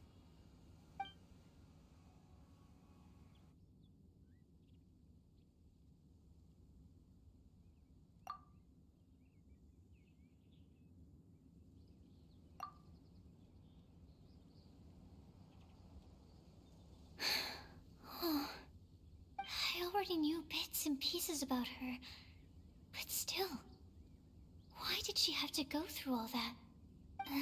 I'm sorry. We've only just met and I'm already dumping all of this on you. This is why I get so frustrated at myself. I'm always doing this. I get into a spiral of self-doubt, and then I end up having to find somewhere to vent it all out. No, it's fine. I'm really glad that you're willing to tell me all this. People don't open up about their deepest feelings unless they really trust the other person. Don't you think? At least, I think it's kind of an honor. And, I mean... you've probably noticed by now, but I don't have the best social skills either. I always just end up talking about the things I'm interested in, and going on and on. But even so, you still listen to me when I talk my head off about alchemy. It's a relief to listen to you talking about yourself for once. If you hadn't told me all of those things, I never would have guessed that you struggle so much. Honestly, I feel like we're very similar people. Really? Yeah. Everyone has their own problems to deal with. I certainly do. All the feelings that you talked about just now, I totally get it. It takes so much more effort for us introverts to fit into a crowd. When you were saying about how you try to think about what to say in advance, and you're constantly terrified of saying the wrong thing and making things awkward, I relate to that so much. Oh, and also that part about studying under a genius. In fact, before meeting you, I'd never met anyone who seemed so similar to myself. Oh. I'm not very good at giving words of comfort or anything, and I'm not gonna tell you to just get over it or stop worrying about it. How about we just sit here for a little while? We don't have to force a conversation if we can't think of anything. We can just sit here together. Sucrose has stopped talking, but for some reason, this doesn't feel awkward at all. Maybe she's right, and we're more similar than I realized. In Sumeru, I always like to find a quiet place to just sit and watch the scenery, but it's always by myself. I never thought there'd be a day when I could do this with someone else by my side. Mondstadt's breeze is so gentle and soft. Hey, Kale. See that cloud over there? Doesn't it look like one of my test tubes? I don't think so. Sorry. Then, maybe we're not quite on the same wavelength on everything. At least, not when it comes to looking at clouds in the sky. Thank you, Sucrose. I feel much better after talking to you. Yeah, It helps a lot, doesn't it? I also vent to my flasks sometimes. The next time I get the chance, I have to show you my Tetratanic Sweet Flower and my Tetratanic Windbloom. Your Tetra... what? 2 of my favorite things I've made. They're really cool. I think you might like them. Oh, okay. Yeah, you'll definitely have to show them to me sometime. I brought some crackers with me. You want one? There's cheese flavor or tomato flavor. Sure. I'll try the cheese one. Aw, look! They're enjoying the scenery together. Shall we go play with them? No, it's fine. Let them sit for a while. We're not what Colleen needs right now. She needs a new friend. Someone different who's never met her before. I don't get it. Is there a difference? There is. You'll understand once you're a little older, Klee. People can draw different kinds of strength from different kinds of friends. And right now, Colleen needs someone that's just not the same old me.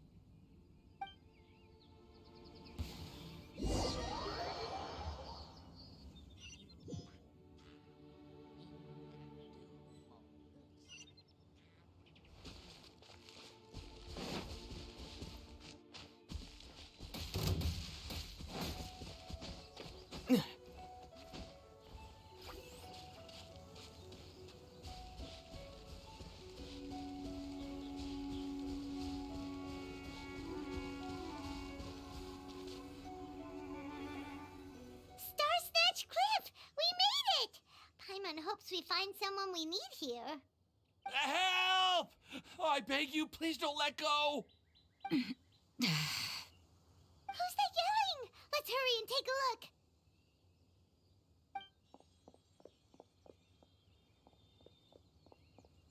Timaeus? And we also have Rosaria and Mona? What kind of mishmash ensemble is this? Good question. What kind of a motley crew is this? It's been a while, Traveler. You two are looking pretty good. I trust you've been well. Yep, we're definitely faring a lot better than this poor guy on the ground. Hey, please don't rub salt in my wound. I really have been trying my best.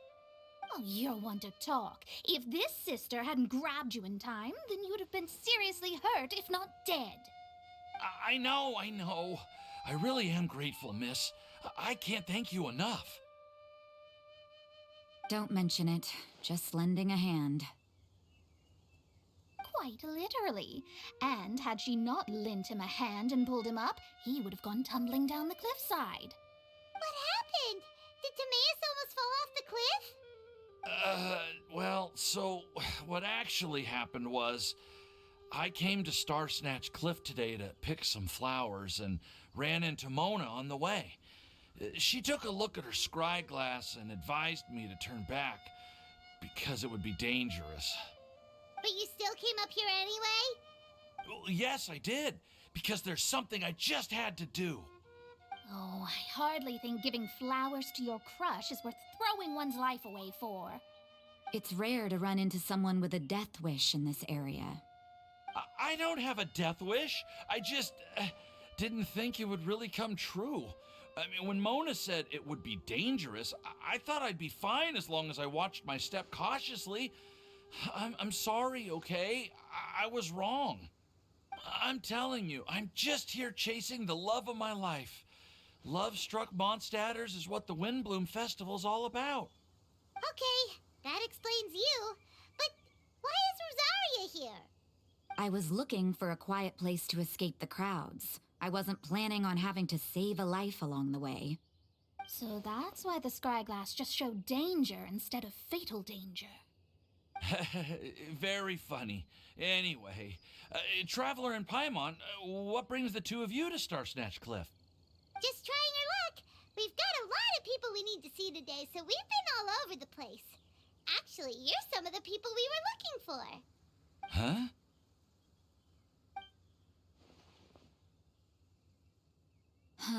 I see.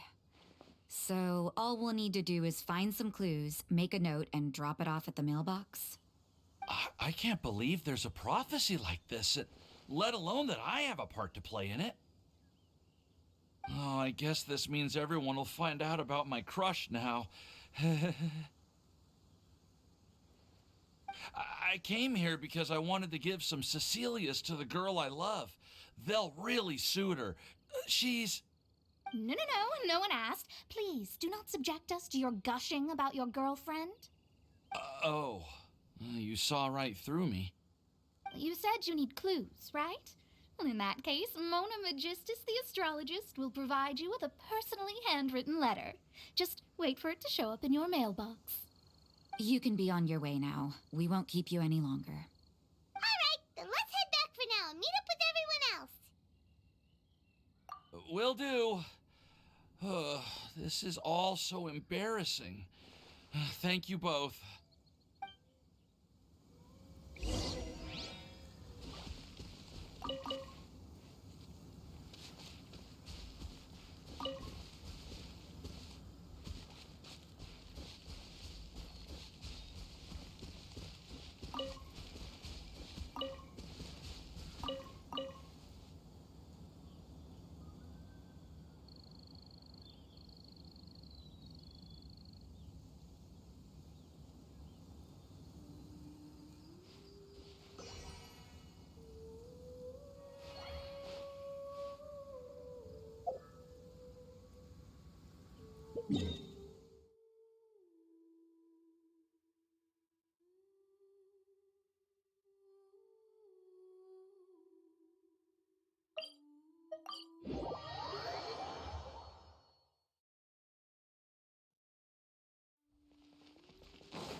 We're back!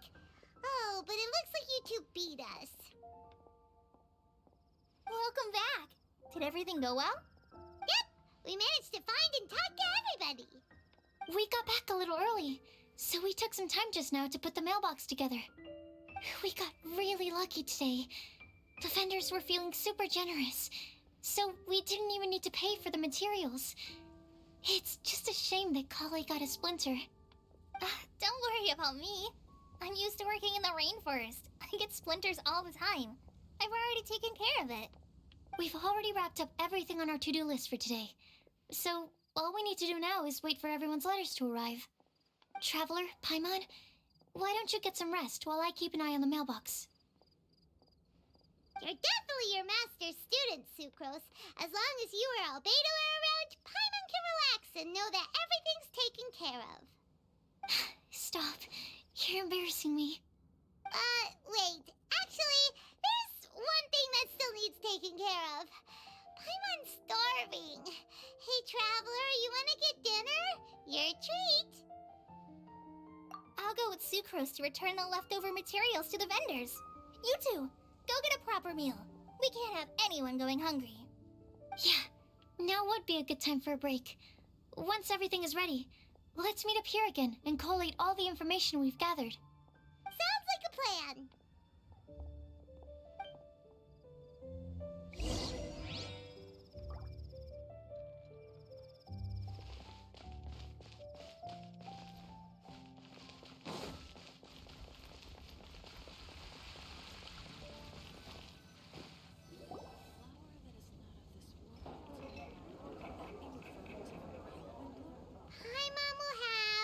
This one, and this one, ooh, and this one.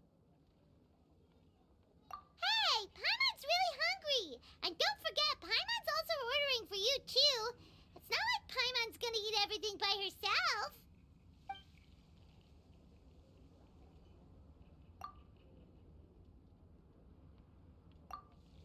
Ooh, Paimon is super full.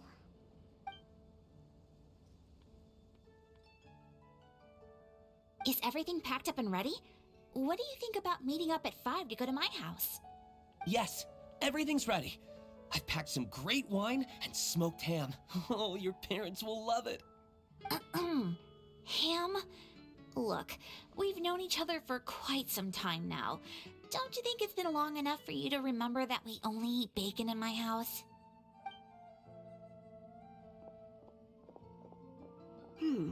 I must remember to get some milk today on my way home. Please, feel free to pay a visit to Cat's Tail anytime. Enjoying the scenery? Oh, Tone Deaf Bard! Are you here for some food as well? Oh, I can put something on your tab? Well, that's a pity. I already had a few drinks before coming here. I shall take you up on your kind offer another day. There should be no shortage of opportunities in the future. Anywho, you should be getting ready to thank me. I come bearing good news. What kind of good news? Behold!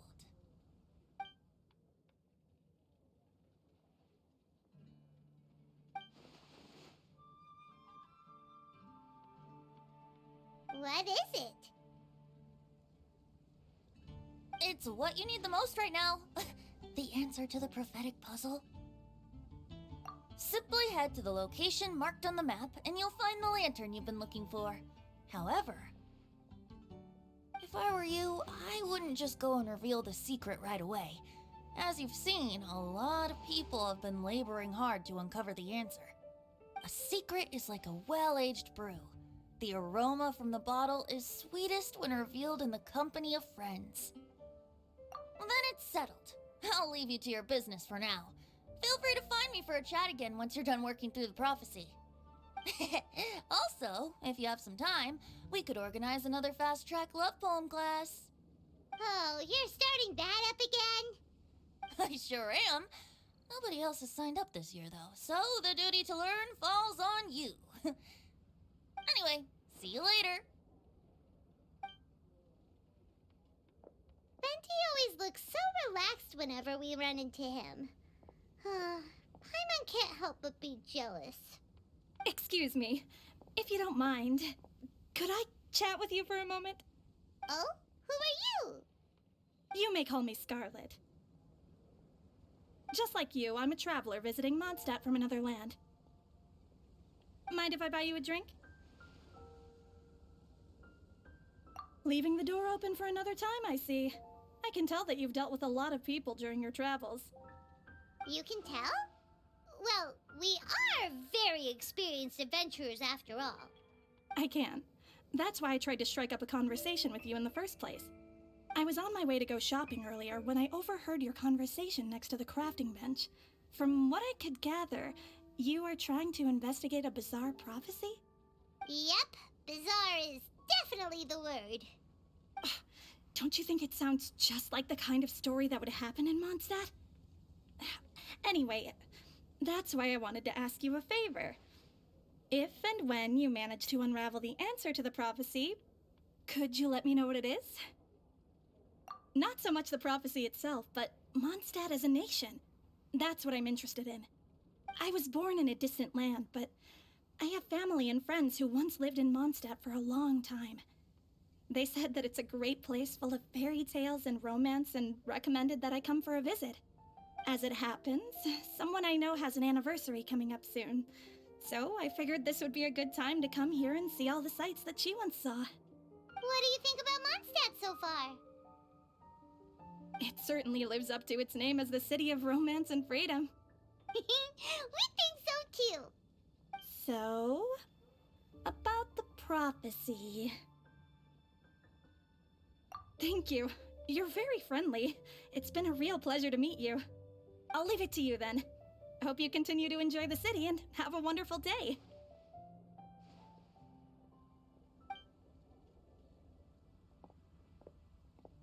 She definitely isn't dressed like a local, huh? Where do you think her hometown could be? Please find me a flower that is not of this world, and a guide who will never get lost.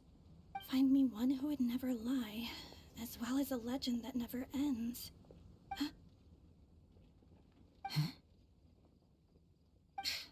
I never thought I'd have someone secretly following me, even in a free city like Mondstadt. Good day to you, miss.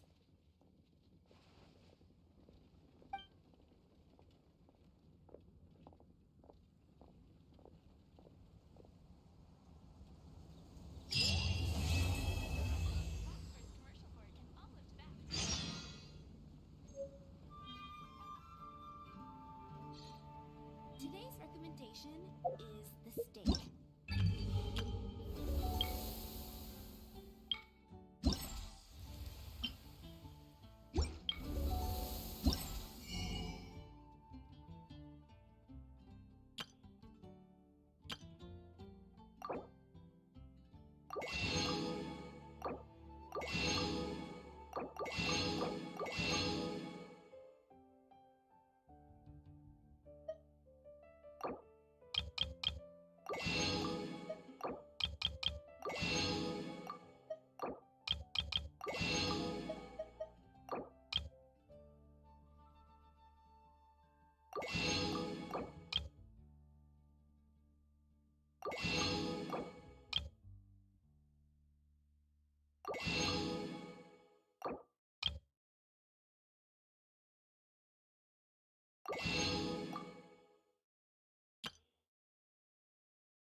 Paimon, great timing. We got a lot of letters in the mailbox, and I just finished sorting them into 4 groups. Nice work! Well, the real work hasn't even started yet. Which batch of letters should we read through first?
Let me quickly summarize what we found out about a flower that is not of this world.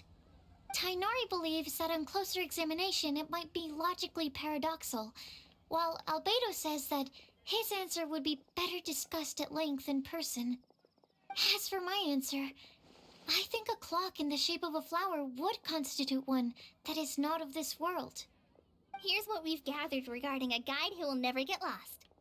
Mona said that she'd like to join us in uncovering the secret behind the prophecy, while Bennett suggests Fischl, Mona, or the Traveler as potential candidates. Mika didn't submit much, but he did draw a vegetation map for Master Tainari and wrote up a dragon spotting calendar for Saito. Amber also wrote in. She said that she sees herself as nobody's guide, but everybody's friend. As for one who would never lie, Rosaria removed herself from consideration, but both Razor and Sino are willing to support us in our search. Timaeus seems to have forgotten to write to us. And finally, this is what we've gathered on a legend that never ends. Klee said that her mom has a number of friends who like to write storybooks. Lisa believes that legends live forever in people's hearts. I think that for a legend to be never-ending, it has to be filled with hopes and dreams, and actively passed from one person to the next. So, what are the answers to the 4 riddles then? You're really smart, Paimon. I bet you can figure it all out in no time. Or, let's all share our thoughts on what we think the answers might be.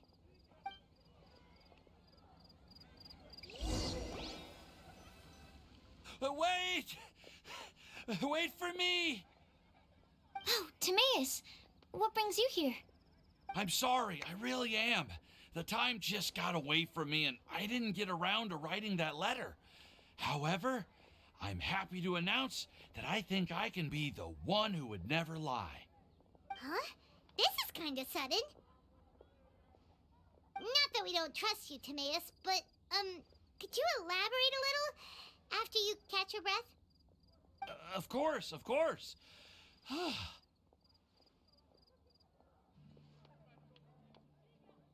Do you still remember the time I, collaborated with a certain Miss Ying-R? Well, basically, she helped me out a lot with my research into potion making once, and, well, we've stayed in touch through letters ever since. Wait, so Ying-R is the girl from Liyue that Sucrose mentioned earlier? We always assumed you were hard at work every time we saw you at the crafting bench. So you've just been writing letters to Ying-R the whole time? No, I mean, not all the time. I've done some work too. And anyway, our correspondence covers a lot of serious topics, like perfumes, potions, alchemy. Anyway, a few months ago, I made a vow to the heavens that I will be true to myself and never utter an insincere word until the day that I've managed to win Miss Ying-R's heart. So, at Star Snatch Cliff, you were picking Cecilia's as a gift for Ying-R? Well, that's right. The Cecilia flower is said to represent a once wayward heart transformed by the power of love. I couldn't think of a better flower to give than that. I know full well that Miss Ying-R is far more knowledgeable than I in both the ways of the world and the ways of our craft, but I thought I should make the effort for once and put myself out there. Which brings me to the subject of the last few days and the Windbloom Festival. I thought it was time for me to invite Miss Ying-R to Mondstadt. But yesterday, Albedo told me that Sucrose has been working hard to help another girl achieve her dream. Huh? And when I went to take a look at our roster, I saw that she'd done my remaining work for me. I feel incredibly guilty. I've been spending all of my time in my own fantasy world while everyone else has been bending over backwards to help other people. How could I ever hope to be worthy of Miss Ying-R's love if I'm so selfish? Oh, Timaeus. And that's why I've decided to join you. But then what about Ying-R? Yeah, haven't you been planning this for over a month now? You said you were gonna invite her to Mondstadt. Well, yes, I did mention in my letters that I'd like her to visit, which is why I just sent her another gift with my hand-picked wind blooms, along with a handwritten letter. I explained that a matter of great importance has presented itself to which I must devote my full attention for the time being. As soon as it's resolved, I'll make haste to Liyue to pick her up in person. I made sure to package the gift and letter with the greatest care. All I can do now is hope that she'll understand. Point being, please know that I sincerely want to support you in this endeavor. Plus, I think I'm an honest person. As far as I recall, I don't think I've told a single lie in my life. Well, you certainly convinced Paimon with that speech. Don't worry, Timaeus. We won't let your determination go to waste. Thank you, Timaeus. Thank you, everyone. I promise to do everything I can to help. Okay, so it looks like we found our one who would never lie. Great! Let's keep it up. On to the other three.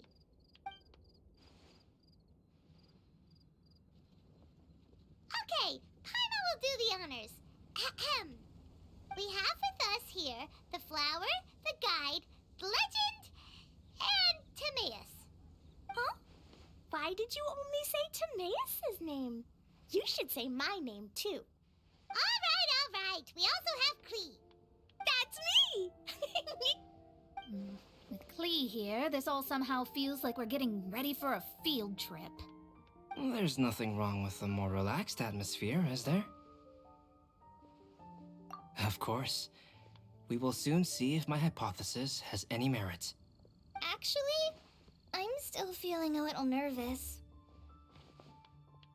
Me too.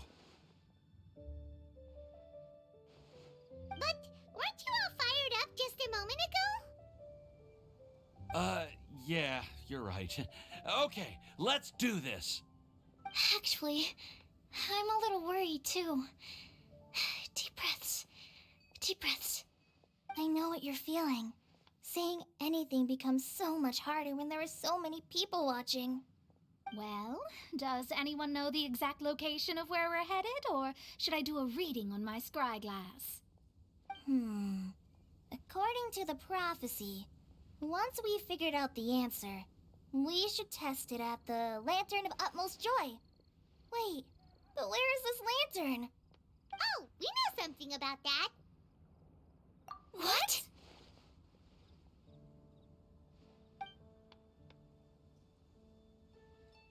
Wow, that's amazing. You really know how to do everything under the sun. Then we'll let you lead the way. This is it! We're off to find the sacred location of the Lantern of Utmost Joy!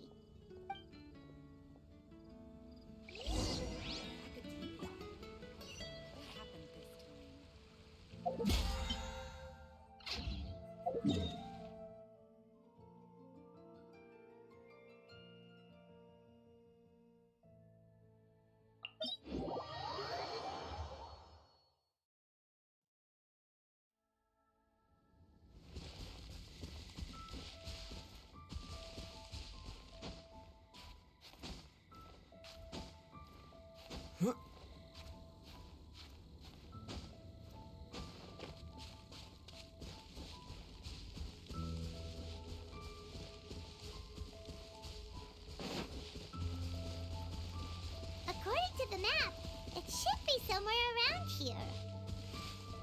Let me take a look. Oh, it should be right up ahead.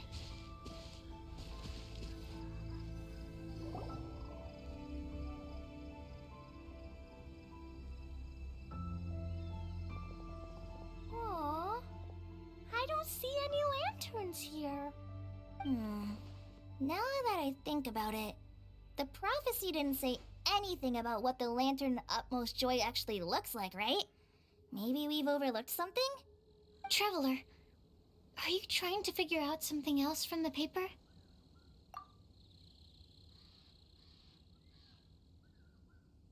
Paimon's reading too. Huh? It says to look up.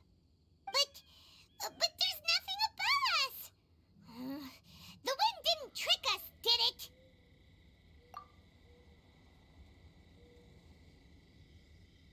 Place the squirrel on the back of the pointy-eared cat you the way. Huh. Paimon read the whole thing out loud, but nothing's happening. Look! Look! The wind is blowing! What a strong wind current. Let's ride it up and see where it leads us. Huh? We'll have to fly up there? Can someone carry me with them? Here.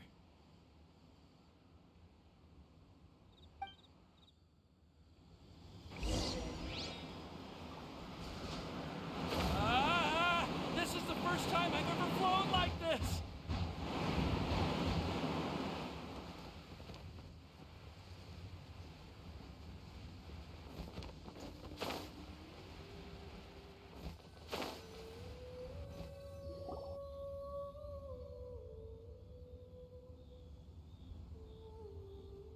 How did this little island get up here in the sky? Did somebody make it? Just to be safe, I've been jotting down our entire route here. This way, no one will get lost. Oh, good thinking, Kale! Huh. Who would have thought we'd find this kind of table here? Weird. It's almost as if someone was holding a tea party. I never would have guessed that such a place could exist. Right above Mondstadt, too. Wow, look at that pretty lantern on the table. There's even a chair for each side of the lantern, too. There seems to be something on the back of this chair. Let me have a closer look. Take your seat, present your answers, and you shall reach enlightenment. Well, as far as instructions go, I guess that's simple enough. So we just need to do as it says, right? Wait a second. Huh? What is it, Albedo? We'd better make sure this place is safe before taking our seats. Everyone, please stay clear for a moment. Well, all our questions and doubts aside, the scenery here is pretty amazing. It'd be impossible to feel stressed here. How is everything, Albedo? Everything seems to be fine. I didn't find any traps or suspicious mechanisms, but I also couldn't find any overt destructive devices. Huh? What do you mean? Well, it seems that wrong answers won't have any catastrophic consequences. Looks like we'll have to sit on these chairs and fulfill the prophecy. Everyone, I would like to suggest that we try some risky answers on our first attempt. Let's reserve our most confident answers for the second round. That sounds kind of smart. But why? I get what he means. If we do as he says, then we may be able to figure out how the puzzle works. I see. That makes a lot of sense. Mona, is there something wrong? You're not looking too good. Oh, are you hungry? I brought some snacks. Thank you for offering, Klee, but that's not quite it. While Albedo was checking just now, I gave my scryglass a spin hoping to find some information. But there's a strange aura to this place. It's almost as if someone has been staring at me as soon as we stepped foot in here. But if nothing here has actually been physically tampered with, then no. Could that person be?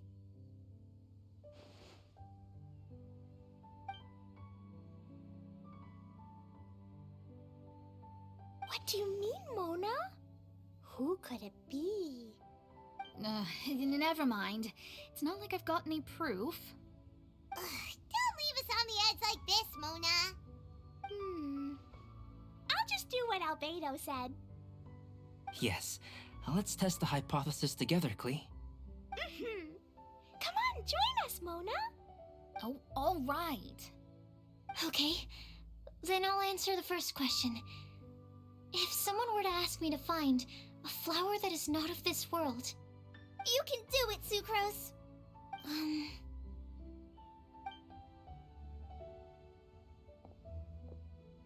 Then I would fetch a Tetragenic sweet flower. All right, I'm up next. My part of the prophecy is to find a guide who will never get lost. Collei, I hope you found your answer.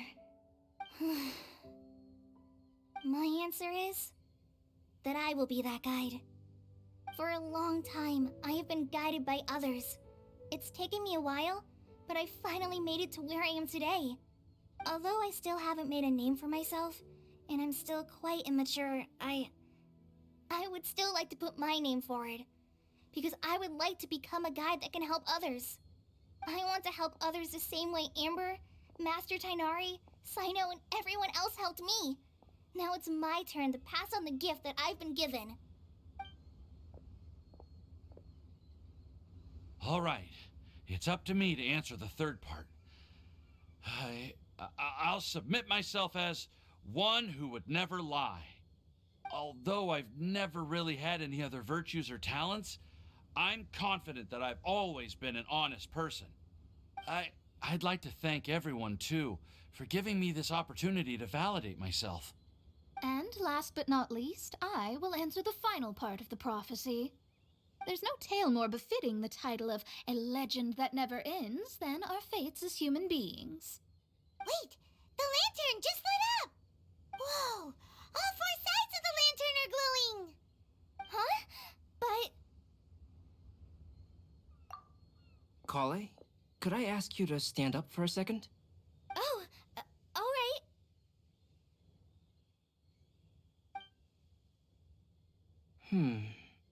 Huh? What's going on? Why is it lighting up regardless of who's sitting in the chair? Didn't it say we have to answer all the questions correctly? It's pretty clear now, isn't it? We've just proven that there is no right answer for this prophecy. No right answer? But how could that be? Although the instructions had come from an old and enigmatic prophecy, it is in fact nothing like the ancient mechanism that we had all imagined it to be. I believe the lantern only serves as a simple signal. And to think, I never expected you to actually find this place. What? There's someone else here? We meet again, Traveler. Hey! You're that Outlander we met the other day at Good Hunter! It's all thanks to you that I was able to find this place. Good thing that you were too preoccupied with the prophecy to notice someone tailing you from the shadows. Oh, is that so? Then, why do I spy yet another person following in your shadow? Wait, really? There's no need for pleasantries. You should know I'm here for you. Is it just because I'm a visitor from abroad? I was there when you snuck your way into Marjorie's place. Huh. So you had your eyes on me even then, huh? That was 2 whole weeks ago, you know. It's hard not to notice you when I'm on duty every day. All right. In that case, I'll admit it. I was the person who slipped this prophecy into the storybook. Huh? But why? Then, does that mean this wasn't a real prophecy after all? Don't worry. Even though you probably have plenty of reservations about me, you can be sure that the prophecy is genuine. In fact, many of you here today may have heard the code name of the one who left the prophecy to me. She hailed from an ancient assembly of powerful women, each of whom used a single letter to signify themselves.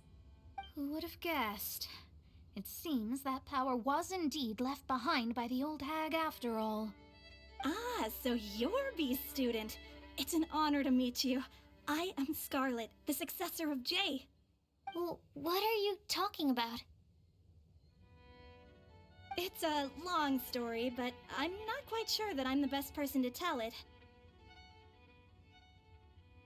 Since you've all spent so much time and energy trying to decipher this prophecy, you must also be very interested in the secret behind this lantern, no? The lantern has already been lit. Now then, please allow me to disturb your happy peace. Huh. Why did this little thing just light up? How strange. Hello? On the other side of the lantern. Can you hear me over there? Mom? Oh, I hear many youthful voices. Madam, I am Scarlet, the successor of Jay. Oh, since we've last gathered, Jay's successor has already become so reckless and bold. Unbelievable. Wait. Why are you talking just like the old hag? Old hag? Who would dare say that? Is that Mona? Who are you? Who dares imitate my master? And what of imitation and mimicry? It has always been a fool's errand to mimic and learn from humanity. Aunt Alice, I'm here too. Mom, why are you trying to talk like other people? So I see everyone's here. Well then, my warmest greetings, everyone. Miss Alice, why would you... Well, it's been many years since this lantern last lit up. You can't blame me for thinking that one of the old friends from my youth may have decided to catch up again. Why she sounds so coy all of a sudden? And if I recall correctly, we left this lantern in the care of the Animo Archon Barbados. You must be commended for uncovering an artifact entrusted to the god of wind himself. Tell me, are you sitting around my beloved tea party table? It's a really long table. Oh, so you are. I suppose this means even the Animo Archon has granted you entry to this place. Was all of this Scarlet's doing? Wait. Paimon's completely lost now.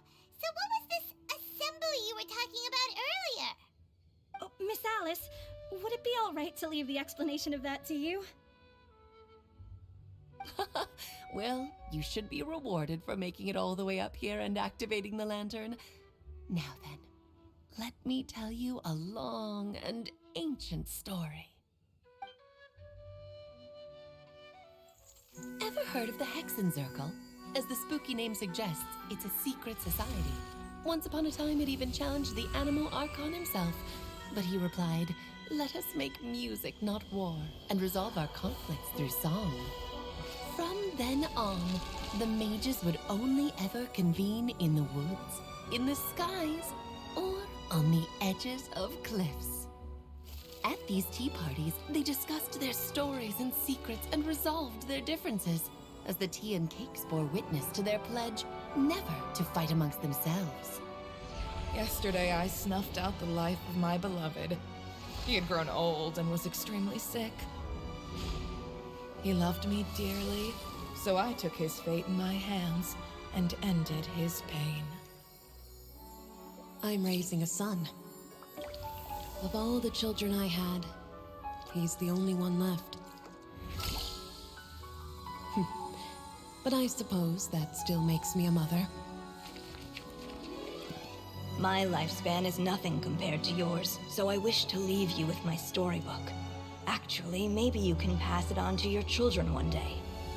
Oh, this looks interesting. Let me scry.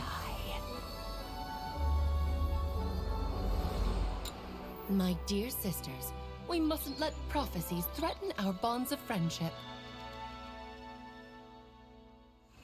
Even the most frightening witch was once a little girl, and growing up can be so tough. Sometimes we all need to vent our troubles to the wind. Even if the nations go to war, or the sky falls down, the mages' tea parties shall forever be held around this table.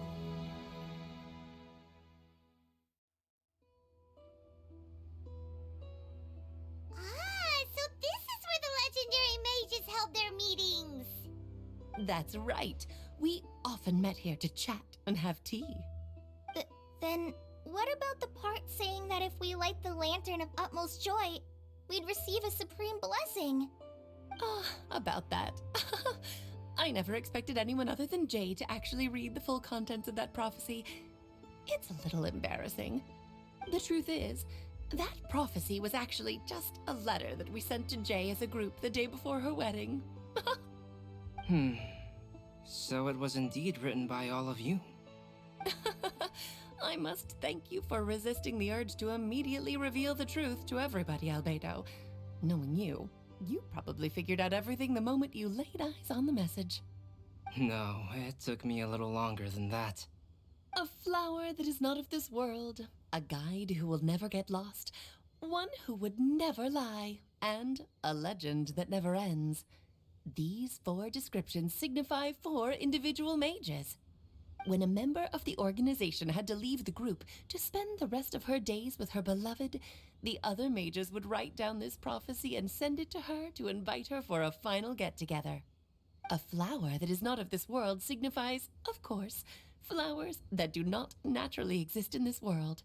This is the signature of our full name, Rhindaughter, also known as Gold. If there's anyone in this world who could create a flower species that does not yet exist, it would be her.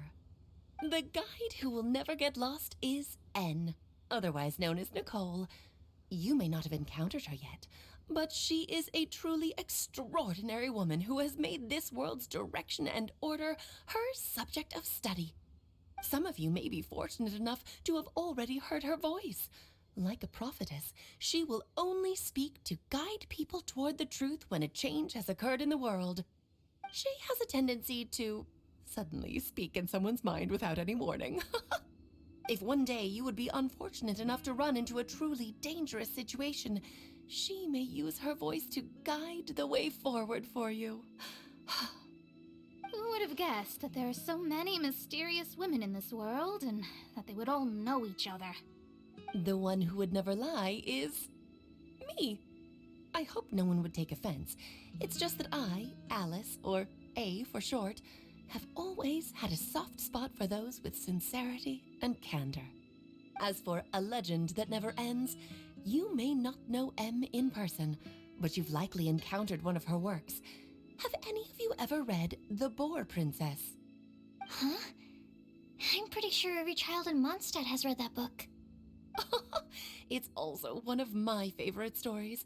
M was an exceptional human writer who used her prose to teach me the meaning of grief. Don't you think such a person would deserve a seat at the mage's table? Paimon's getting more and more lost. It may sound hard to believe, but I can attest to everything that Alice has said. Jay was also a mortal who aged and passed on, leaving her title to her students and followers.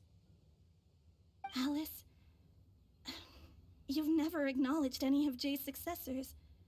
It's now been centuries since the first of us took on her mantle. I've always wanted to meet you. Do you also want to become a mage? Title aside, I think I'm more interested in the meaning and purpose of the Hexen Circle. I used to think that the Hexen Circle was a group of women who could control the very fate of this world. But now, I've seen for myself that besides Jay, many other ordinary people were also among you. Do you think less of us now? No, not at all. My interest has been piqued, and I'm now even more drawn towards the idea of becoming a mage. You're right. I've never acknowledged any of Jay's successors, but you are different. You are much more fascinating than any of your predecessors. Oh, has someone finally piqued Aunt Alice's interest? Now is not a good time, Scarlet, but as soon as I am able, I will seek you out for a meeting. I want you to tell me all about Jay's married life back in her hometown. So the mage who received the prophecy letter from all of you was Jay? She left the Hexen Circle after getting married? Precisely. There was only one way the letter could have been interpreted. She would have known what we meant as soon as she saw the message. We were just asking one thing of her. Please come to see us again. Before you go and settle forever with your happiness, please come share some of it with your best friends and sisters. So, the Supreme Blessing actually meant... All journeys are fleeting and will eventually come to an end. What will give us the most fulfillment and happiness in the end are those who will greet us at our journey's destination. Dear child, I believe you can also understand what I am talking about. We women will always have many troubles and encounter pains and frustrations that will keep us up at night. But no matter how hard things may become, we will cross mountains and oceans to see our best friends again, regardless of how many years have passed or how far the distance may be. As long as we can be with our beloved friends, our hearts will be filled with joy. To us mages, that's what being supremely blessed is all about. Oh. I still don't get it, but I do know that all the mages are Mom's best friends. If you ask how I see it, the Hexen Circle is just a group of ladies that I spent my youth with. Anyway, I'll introduce some of the other members to you all later. I still have a few things to attend to, so this will have to do for today. Bye, Mom. Todoko says bye, too. Goodbye, darling, and farewell to all of our other friends as well. I'm sure we'll see each other again. Oh, now that I think of it, isn't it getting close to that time of year? Yes, it's Windbloom again, Alice. It's also a special anniversary date. I'm sure you still remember. Yes, I do remember now. It was on this day many, many years ago that Jay tied the knot. Oh, just in time for the Festival of Love and Freedom. Everyone, please enjoy this year's Windbloom Festival to the fullest.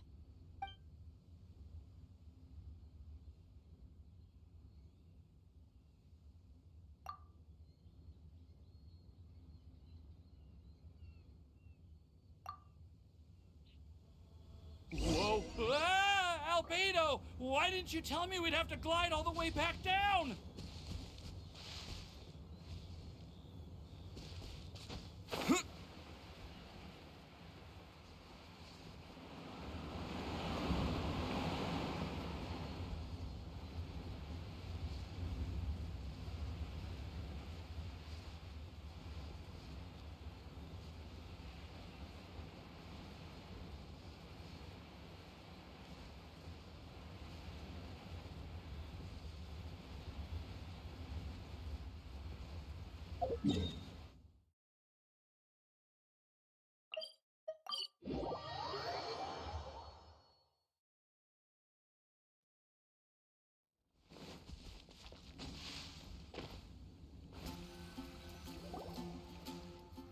Oh. Are you okay, Timaeus? Maybe you'd feel better if you just, let it out. I'm fine, I'm fine. I'm just a little glider sick, that's all. You may want to look into getting your own gliding license when you have the time. It might prove helpful to you. Okay. Sure thing. It sounds like you've still got something on your mind. Why don't you tell us? We're all happy to listen. It's nothing, really. It's just... Well, Alice's story was really interesting and romantic. I won't argue about that. But still, the whole thing wasn't quite what I was hoping for. Of course, I didn't actually expect the Supreme Blessing to be real, but... Don't say that. None of this was your fault, Timaeus. Honestly, it's more on me for having agreed to be the Windbloom Festival Special Ambassador. Had I not asked for everyone's help... If anything, it should be my fault for finding that prophecy. Oh, no. I didn't mean to blame the two of you either. I just feel like this whole adventure didn't really end on a high note, and we also didn't really get anything out of it. But I'd say we still learned something new.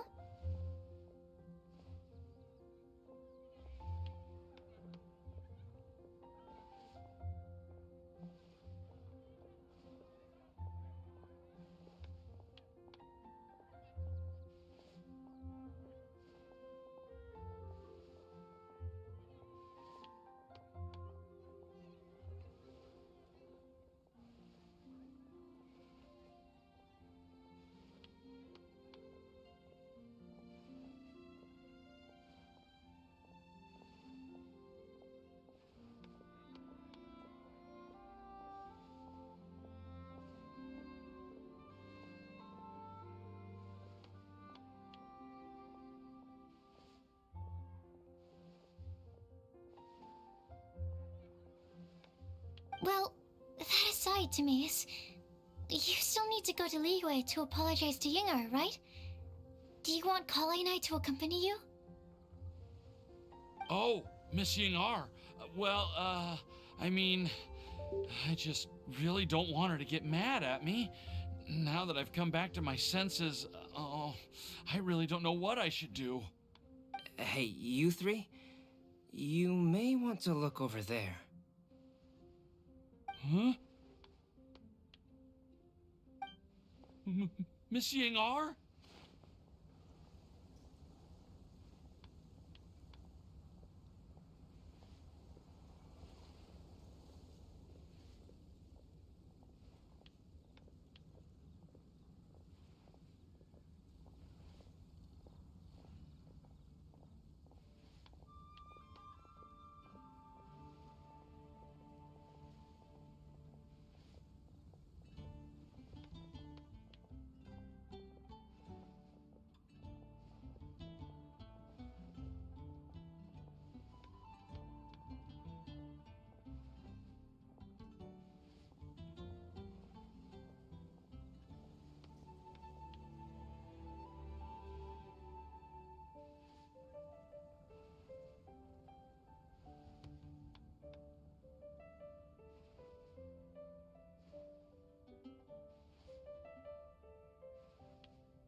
Oh, so that's Miss Yingar? I've never met her before. Yep, that's her. And she actually came all the way to Mondstadt. I am so sorry, Miss Yingar, but how did you... I mean... Are you so happy just to see me? Of course I am. I'm so happy that, I don't, Sorry, I don't know what to say. I was ready to give you a harsh scolding, but now that I've seen you like this, I suppose I could let you off the hook this time. You said you couldn't come to pick me up because of a very important matter, right? Well then, of course I had to come and find you instead. Should we go see how they're doing? Oh, I wouldn't. You'll get hit by a forest boar if you interrupt a couple's romantic conversation. Oh, really? We'll just leave them alone then.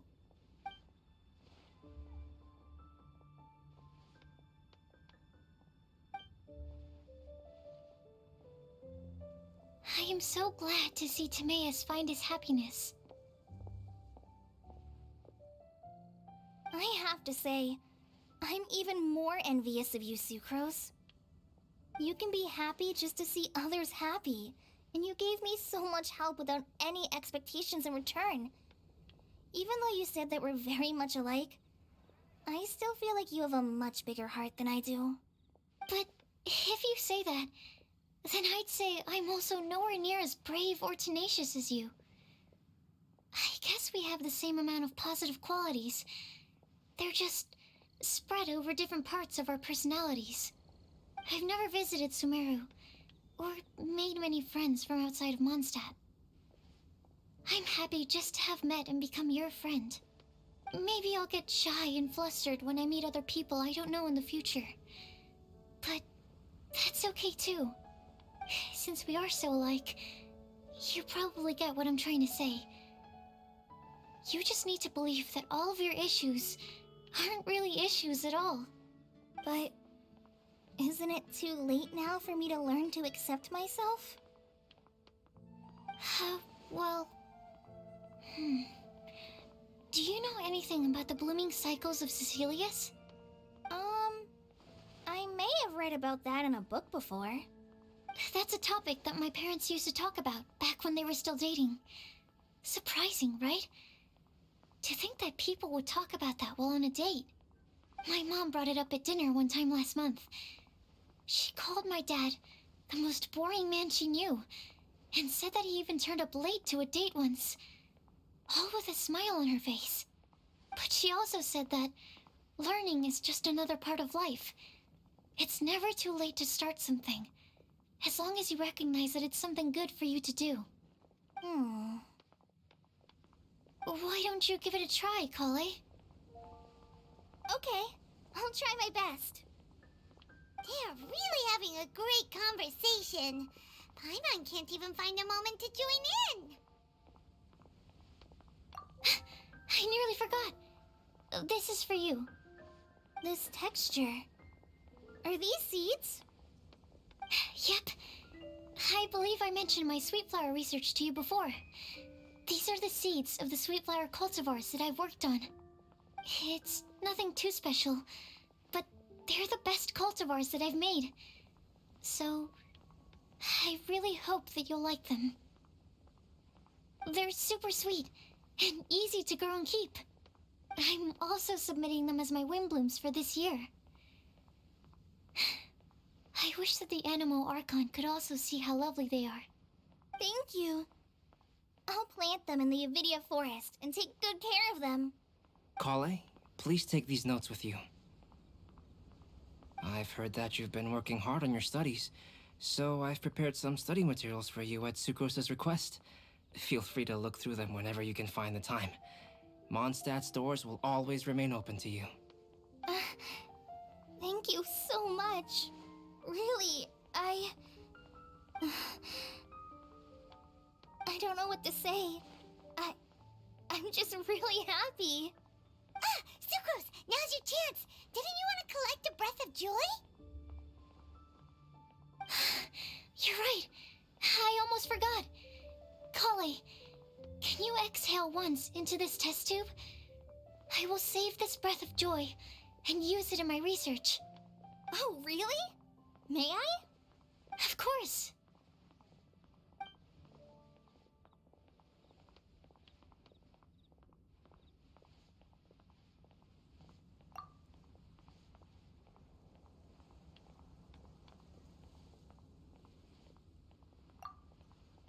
Huh? What was that? It was like a little cloud of happiness, and now it flew away. Well, luckily, there's still some breath left in the test tube. I'll seal it up for now.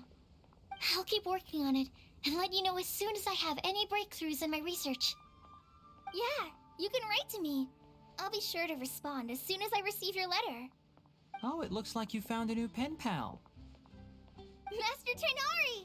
Cyno! If your friendship was forged in a test tube, does that make you test friends forever? That's it. I think you've ruined Sumeru's reputation in Mondstadt beyond all hope of repair. All that matters is that I've enjoyed Mondstadt immensely. The dragon here possesses a majestic form.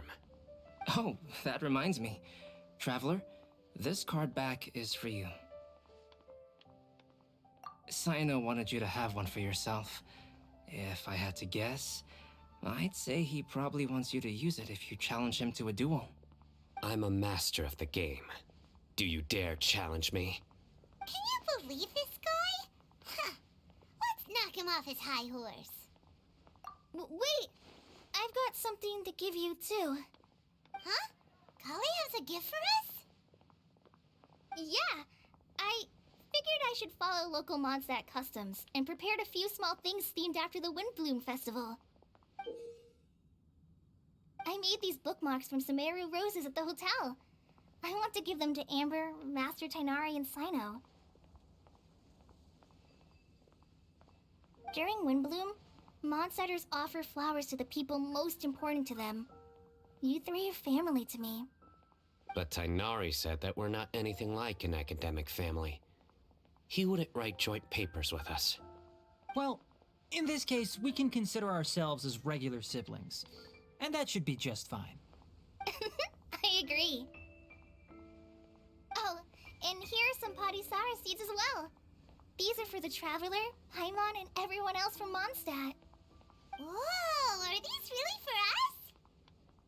So, are these your chosen Windblooms? Mm-hmm, one of them. Both Padisaras and Sumeru roses are my Windblooms. Although they're not native to Mondstadt, they are the flowers that can best express my feelings. I want to give them to the people I feel thankful for. To those who I wish to accompany as we greet more seasons and future Windblooms together. The real blessing in life is when you are surrounded by people who you'd miss day and night, and who you'd want to see even if that meant crossing mountains and oceans to do so. I'm so happy to hear you say that. Sucrose, do you see that cloud over there? Huh? Doesn't it look just like your test tube?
Get out of here!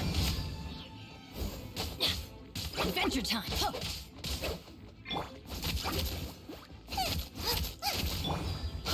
Get out of here! Everybody stand back! Get out of here! Get out of here!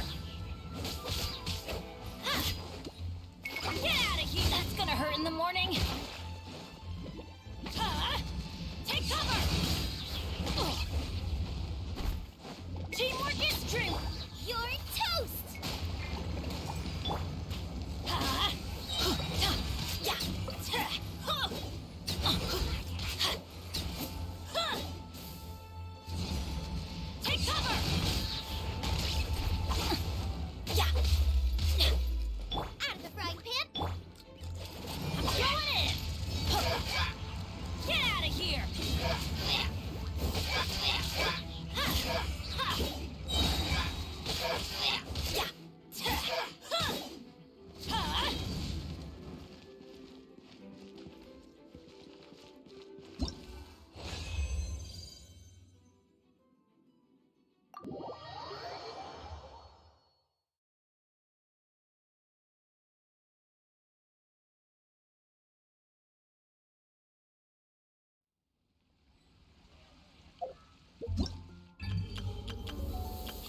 Good deeds and bad.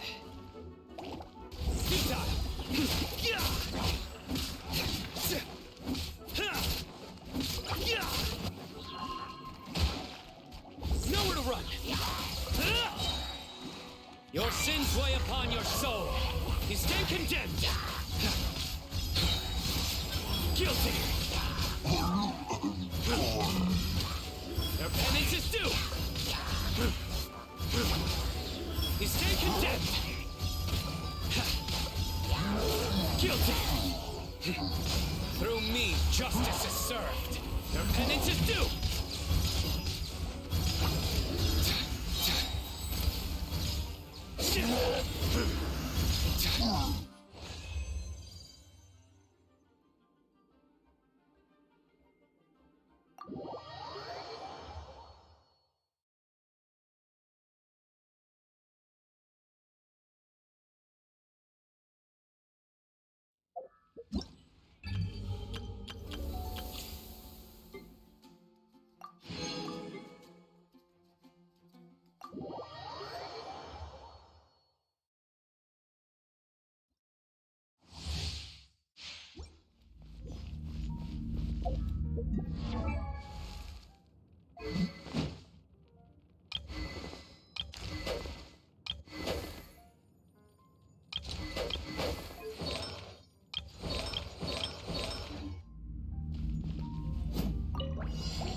Let's get it on! Ah! Ah! Kya! Cha! Ha! Kya! Ha! Ha! Gloves off!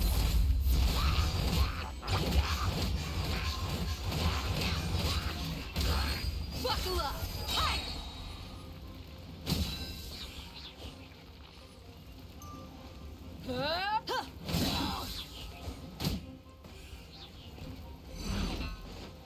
You're dead meat!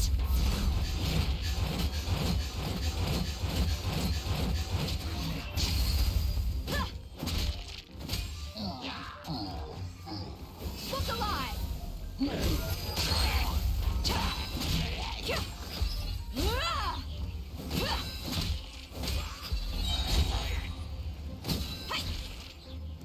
Gloves off!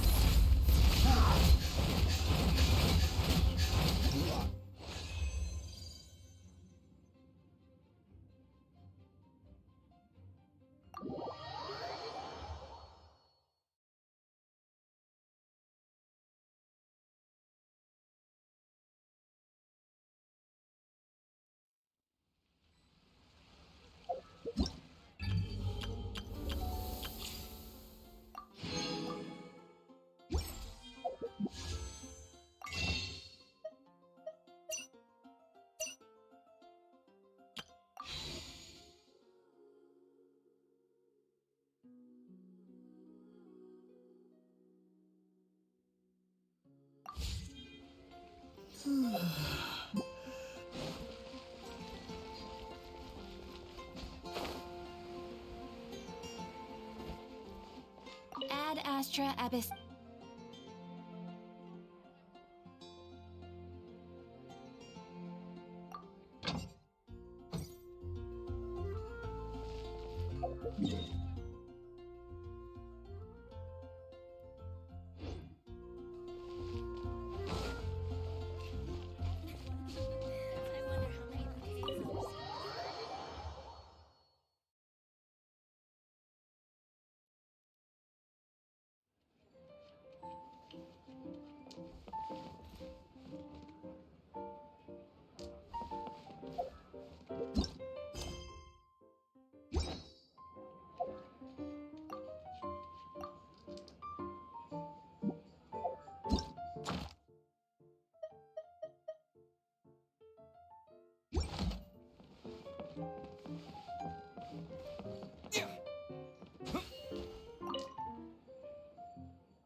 I'll scout ahead.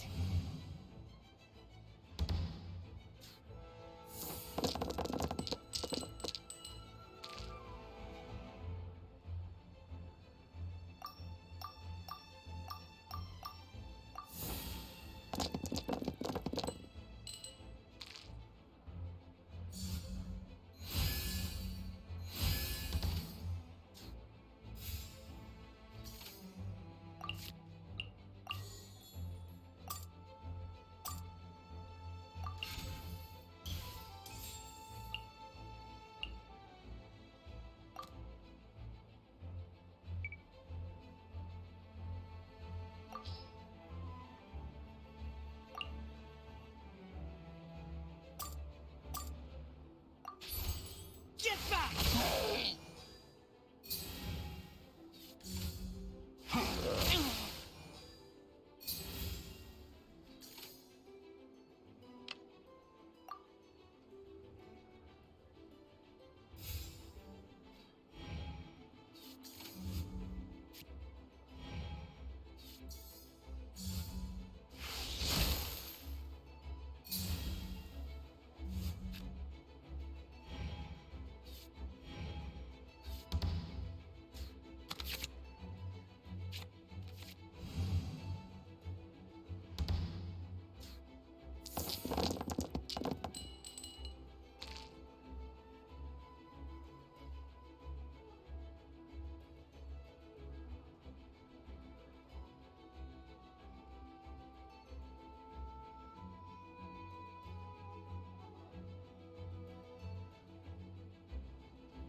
I can do it.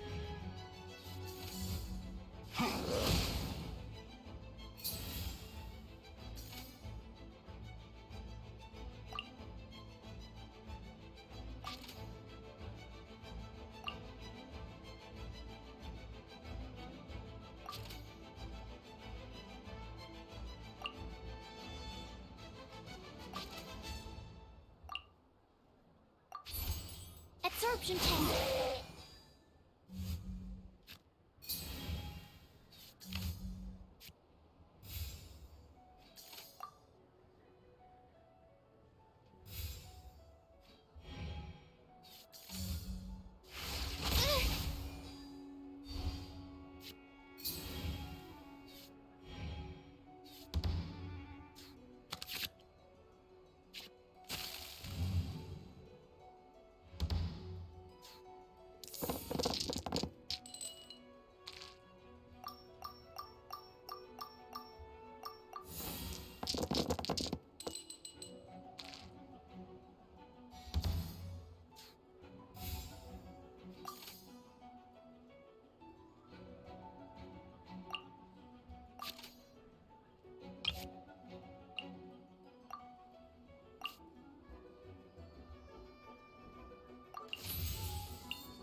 Keep that!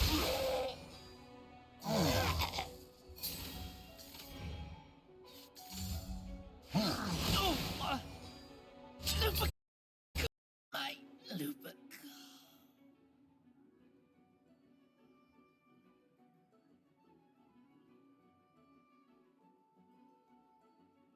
The threads of your fate lie in my hands.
I'll scout ahead.